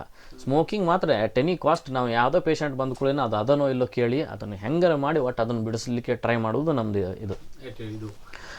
ಆಮ್ಯಾಗ ಇನ್ನೊಂದು, ಸ್ಮೋಕಿಂಗ್ ಅಷ್ಟೇ ಅಲ್ಲ, ಈಗಿನ ನಮ್ಮ ಸಿಚುವೇಶನ್ ಒಳಗೆ ನೀವು ನೋಡಿದ್ರೆ ಒಂದು ಎನ್ವಿರಾನ್ಮೆಂಟಲ್ ಪೊಲ್ಯೂಷನ್ ವೆರಿ ಇಂಪಾರ್ಟೆಂಟ್. ಸಿಕ್ಕಾಪಟ್ಟೆ ವೆಹಿಕಲ್ಸ್ ಆಗಿಬಿಟ್ಟಾವು, ಎಲ್ಲ ಪೊಲ್ಯೂಷನ್. ಇವೆಲ್ಲ ಏನಾಗ್ತಾವೆ, ಇದು ಒಂದು even more dangerous than smoking. Smoke ಮಾಡ್ತಿರಂಗಿಲ್ಲ ಕೆಲವೊಂದಿಷ್ಟು ಮಂದಿ ಈಗ. ಬಟ್ ನಾವು ಎಷ್ಟೋ ಮಂದಿಗೆ ನೋಡ್ತಿರ್ತೀವಿ, ಟ್ರಾಫಿಕ್ ಪೊಲೀಸ್ ಒಳಗೆ ಇನ್ನವ್ರಿಗೆ ಹಾರ್ಟ್ ಅಟ್ಯಾಕ್ ಆಗಿಬಿಟ್ಟಿರ್ತಾವೆ. ಇವರು ಪಾಪ ಸ್ಮೋಕಿಂಗ ಮಾಡ್ತಿರಂಗಿಲ್ಲ, ಬಟ್ ಇಡೀ ದಿವಸ ಅಲ್ಲೇ ಟ್ರಾಫಿಕ್ ಒಳಗೆ ನಿಂತು ಕಂಟಿನ್ಯೂಸ್ ಸ್ಮೋಕ್, ಪರ್ಟಿಕ್ಯುಲೇಟ್ ಮ್ಯಾಟರ್ ಅಂತ ಇರ್ತಾವೆ ಕೆಲವೊಂದಿಷ್ಟು.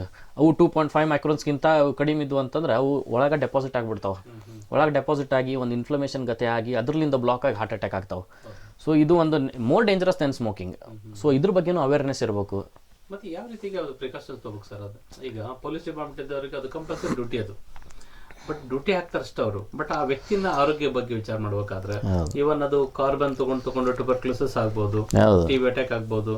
ಆಮೇಲೆ ಅವ್ರಿಗೆ ಸ್ಫುಟಮ್ ಚೆಕ್ ಮಾಡಿದ್ರೆ ಎಲ್ಲ ಕಾರ್ಬನ್ ಎಲ್ಲ ಬಿದ್ದಿರ್ತದೆ ಆ ಸ್ಫುಟಮ್ ಒಳಗೆ. ಅವ್ರು ಯಾವ ರೀತಿಯಾಗಿ ಪ್ರಿಕಾಷನ್ಸ್ ತಗೋಬೇಕು? ಅದೇ ಇದು ಎನ್ವಿರಾನ್ಮೆಂಟಲ್ ಇಶ್ಯೂ. ಇದನ್ನ ಅವ್ರು ಅಷ್ಟೇ ಅಲ್ಲ, ಇದು ಗೌರ್ಮೆಂಟ್ಲಿಂದನೂ ಬರಬೇಕು. ಇದು ಅವರು ಭಾಳ ಅಂದ್ರೆ ಮಾಸ್ಕ್ ಹಾಕೋತಾರ, ಕೆಲವೊಂದಿಷ್ಟು ಈಗ N95 ಮಾಸ್ಕ್, ಕೆಲವೊಂದಿಷ್ಟು ಇನ್ನೂ ಇಷ್ಟು ಪರ್ಟಿಕ್ಯುಲೇಟ್ ಮ್ಯಾಟರ್ ಒಳಗೆ ಹೋಗ್ಲಾರ್ದಂತ ಅಬ್ಸಾರ್ವ್ ಮಾಡುವಂಥ ಸ್ಪೆಷಲ್ ಮಾಸ್ಕ್ ಇರ್ತಾವೆ. ಇಂಥದ್ದು ಅವ್ರು ಯಾವಾಗಲೂ ಯೂಸ್ ಮಾಡಬೇಕು. ಭಾಳಷ್ಟು ಮಂದಿಗೆ ಇದು ಗೊತ್ತೇ ಇರಂಗಿಲ್ಲ, ಹಿಂಗಾಗ್ತಾವೆ ಅಂತೇಳಿ ಹಂಗನ ಅಡ್ಡಾಡ್ತಿರ್ತಾರೆ. ಇದು ಅವ್ರ ಕಡೆಯಿಂದ ಅವ್ರು ಮಾಡಬೇಕಾಗಿದ್ದು. ಉಳ್ಕಿದ್ದು ಇನ್ನೊಂದು ಕೆಲವೊಂದಿಷ್ಟು ಗೌರ್ಮೆಂಟ್ ಇಂಥವು ಕೆಲವೊಂದಿಷ್ಟು ಇದು ಮಾಡಬೇಕು. ಓಲ್ಡ್ ವೆಹಿಕಲ್ಸನ್ನು ಡಿಸ್ಕಾರ್ಡ್ ಮಾಡಬೇಕು, ಎಮಿಷನ್ ಟೆಸ್ಟಿಂಗ್ ಕಂಪಲ್ಸರಿ ಮಾಡಬೇಕು. ಅದರೊಳಗೆ ಇವೆಲ್ಲ ಹಾರ್ಮ್ಫುಲ್ ಗ್ಯಾಸಸ್ ಇದ್ರೆ ಅವಕ್ಕೆ ಲೈಸೆನ್ಸ್ ಕೊಡಬಾರ್ದು. ಇವು ಎಲ್ಲರೂ ಕಲೆಕ್ಟಿವ್ ರೆಸ್ಪಾನ್ಸಿಬಿಲಿಟಿ. ಇದು ಒಂದು ಅವೇರ್ನೆಸ್ ಮೂಡಿಸ್ಬೇಕು. ಆಕ್ಚುಲಿ ಒಂದು ಟಿಬಿ ಅಟ್ಯಾಕ್ ಆಗುತ್ತೆ, ಒಂದು ಕಾರ್ಡಿಯಾಕ್ ಪ್ರಾಬ್ಲಮ್ ಆಗುತ್ತೆ, ಆಮೇಲೆ ಸ್ಮೋಕಿಂಗ್ಕಿಂತ ಸಿಗರೆಟ್ ಸೇದೋರ್ಕಿಂತ ಹೌದೌದು ಸೇದ್ಲಾರು ಬರೋ ವಾಸನೆ ಹೌದು ತಗೊಂಡು ಇನ್ನೂ ಡೇಂಜರಸ್ ಇದೆ ಅವ್ರಿಗಿಂತಾನು. ಬಟ್ ಇವತ್ತು ಸರ್ಕಾರ ಒಂದು ಮಾಡೈತಲ್ಲ ಸರ್, ಪಬ್ಲಿಕ್ ಒಳಗೆಲ್ಲ ಸಿಗರೆಟ್ ಸೇದಬಾರ್ದು ಅಂತ. ಹೌದೌದು ಆದ್ರೆ ಈಗೆಲ್ಲ ಕಿರಾಣಿ ಅಂಗಡಿ ಒಳಗಂತ ಆಲ್ಮೋಸ್ಟ್ ಸಿಗರೆಟ್ ತಗೊಂತಾರ, ಆಮೇಲೆ ಸೈಡ್ ಎಲ್ಲ ಸೇರ್ತಾರ. ಹೌದೌದು ಈಗ ಸೆಕೆಂಡ್ ಒನ್ ಅಂತಂದ್ರೆ ಈಗ ಡ್ರಿಂಕ್ಸ್ ಬರೋದ್ರಿಂದ, ಹೌದು ಡ್ರಿಂಕ್ಸ್ ಹೆವಿ ಮಾಡೋದ್ರಿಂದ ಇದಕ್ಕ ಮತ್ತು ನಮ್ಮ ಈ ಒಂದು ಹೃದಯ ಕಾಯಿಲೆ ಬಗ್ಗೆ ಏನ್ ಸಂಬಂಧ ಸರ್ ಅದು? ಯೂಶ್ವಲಿ ಡ್ರಿಂಕ್ಸ್ ಮಾಡೋದ್ರಿಂದ ಡೈರೆಕ್ಟ್ ಹಾರ್ಟ್ ಅಟ್ಯಾಕ್ ಏನು ಆಗಂಗಿಲ್ಲ. ಈಗೇನು ನಾವು ಸ್ಮೋಕಿಂಗ್ ಬಗ್ಗೆ ಹೇಳ್ತೀವಿ ಅದು ಡೈರೆಕ್ಟ್ ರಿಲೇಷನ್. ಸ್ಮೋಕ್ ಮಾಡ್ಯಾರ ಅಂದ್ಮ್ಯಾಗ ಒಮ್ಮೆಲ್ಲ ಆಗುದ ಅವಂಗ, ಅವ್ ಎಷ್ಟರೇ ಮಾಡ್ಲಿರಲಿ ಒಂದ ಎರಡ ಹೊಡಿತಿದ್ದೀರಿ ಅಂತ ಹೇಳ್ತಾರ. ಸಂಬಂಧ ಇಲ್ಲ, ನೀವು ಒಂದು ಪ್ಯಾಕರಿ ಹೊಡಿ, ಒಂದ ಎರಡ ಹೊಡಿ, ಯಾರಿಗಾದ್ರೂ ಒಮ್ಮೆ ನೀ ಕೈಯಾಗ ಹಿಡ್ದಿ ಅಂದ್ಮ್ಯಾಗ ನಿಂಗೆ ಬೀಳ್ದು ಅದು ಒಮ್ಮೆಲ್ಲ ಹಾರ್ಟ್ ಅಟ್ಯಾಕ್ ಆಗೋದು. ಬಟ್ ಆಲ್ಕೋಹಾಲಿಗೆ ಹಂಗಿಲ್ಲ. ಬಟ್ ಅದು ಚಲೋ ಅಂತಲೂ ಅಡ್ವೊಕೇಟ್ ಮಾಡಂಗಿಲ್ಲ. ಏನಾಗ್ತೈತಿ ಇದಕ್ಕೆ ಡೈರೆಕ್ಟ್ ಹಾರ್ಟ್ ಅಟ್ಯಾಕ್ ಆಗ್ಲಿಕ್ಕಿಲ್ಲ, ಬಟ್ ಕೆಲವೊಂದಿಷ್ಟು ಅದರ್ ಹಾರ್ಟ್ ಡಿಸೀಸಸ್ ಆಗ್ತಾವೆ.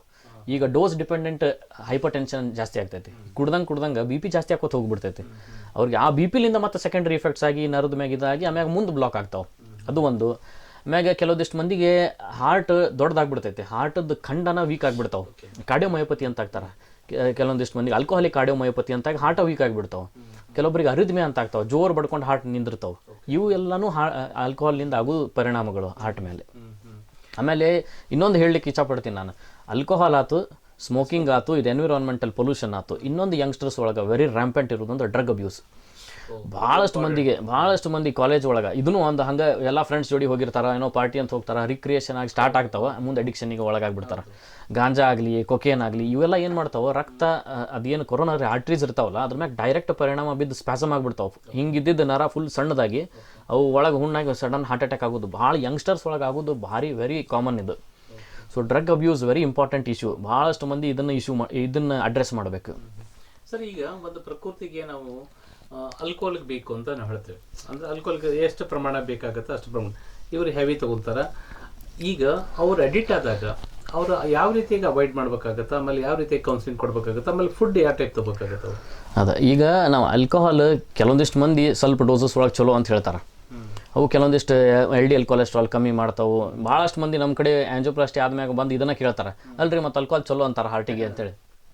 ಎಲ್ಲೋ ಒಂದು ಸ್ವಲ್ಪ ಚಲೋ ಇರ್ಬೋದು, ಒಂದು ಸ್ವಲ್ಪ ಕೊಲೆಸ್ಟ್ರಾಲ್ ಕಮ್ಮಿ ಮಾಡ್ತಿರ್ಬೋದು, ಬಟ್ ಇದರಿಂದ ಅಡ್ವರ್ಸ್ ಇಫೆಕ್ಟ್ಸ್ ಭಾಳ ಆಗ್ತಾವೆ. ಅದು ಗೊತ್ತಿರಂಗಿಲ್ಲ ಅವ್ರಿಗೆ. ಬರೀ ಅದು ಒಂದಿಷ್ಟು ಪಾರ್ಟ್ ತೊಗೊಂಬಂದು ಸ್ವಲ್ಪ ಕುಡಿದ್ರೆ ನಡೀತೈತೆ ಅಂದರೆ ಚಲೋ ಅಂತಾರೆ.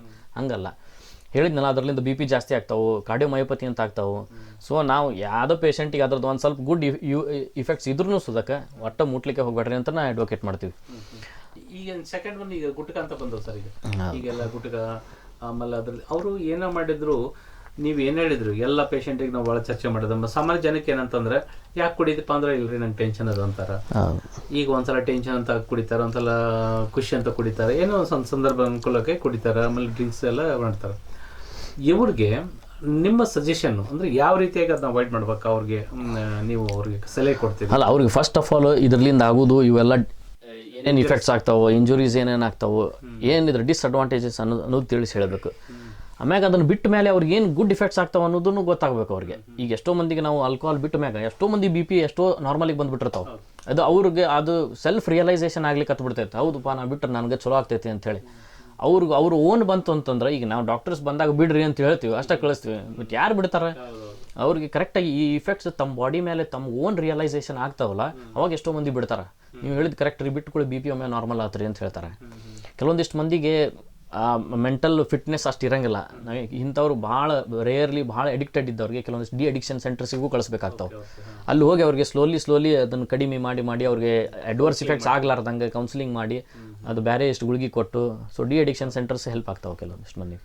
ಸರಿ, ಈಗ ನಮ್ಮ ಈ ಕಾರ್ಯಕ್ರಮದ ಒಂದು ಕೊನೆ ಪ್ರಶ್ನೆ, ಈ ನಮ್ಮ ವೀಕ್ಷಕರಿಗಾಗಿ ಈಗ ಪ್ರಿವೆಂಟಿವ್ ಮತ್ತು ಪ್ರಿಕಾಷನ್ಸ್ ಯಾವ ರೀತಿಯಾಗಿ ಅವರು ತಗೋಬೇಕು, ಅಂದ್ರೆ ಈ ಮುಂಜಾಗ್ರತೆ ಯಾವ ರೀತಿ ತಗೋಬೇಕಂತ ಯಾವ ರೀತಿಯಾಗಿ ಸಲಹೆ ಕೊಡ್ತೀರಿ?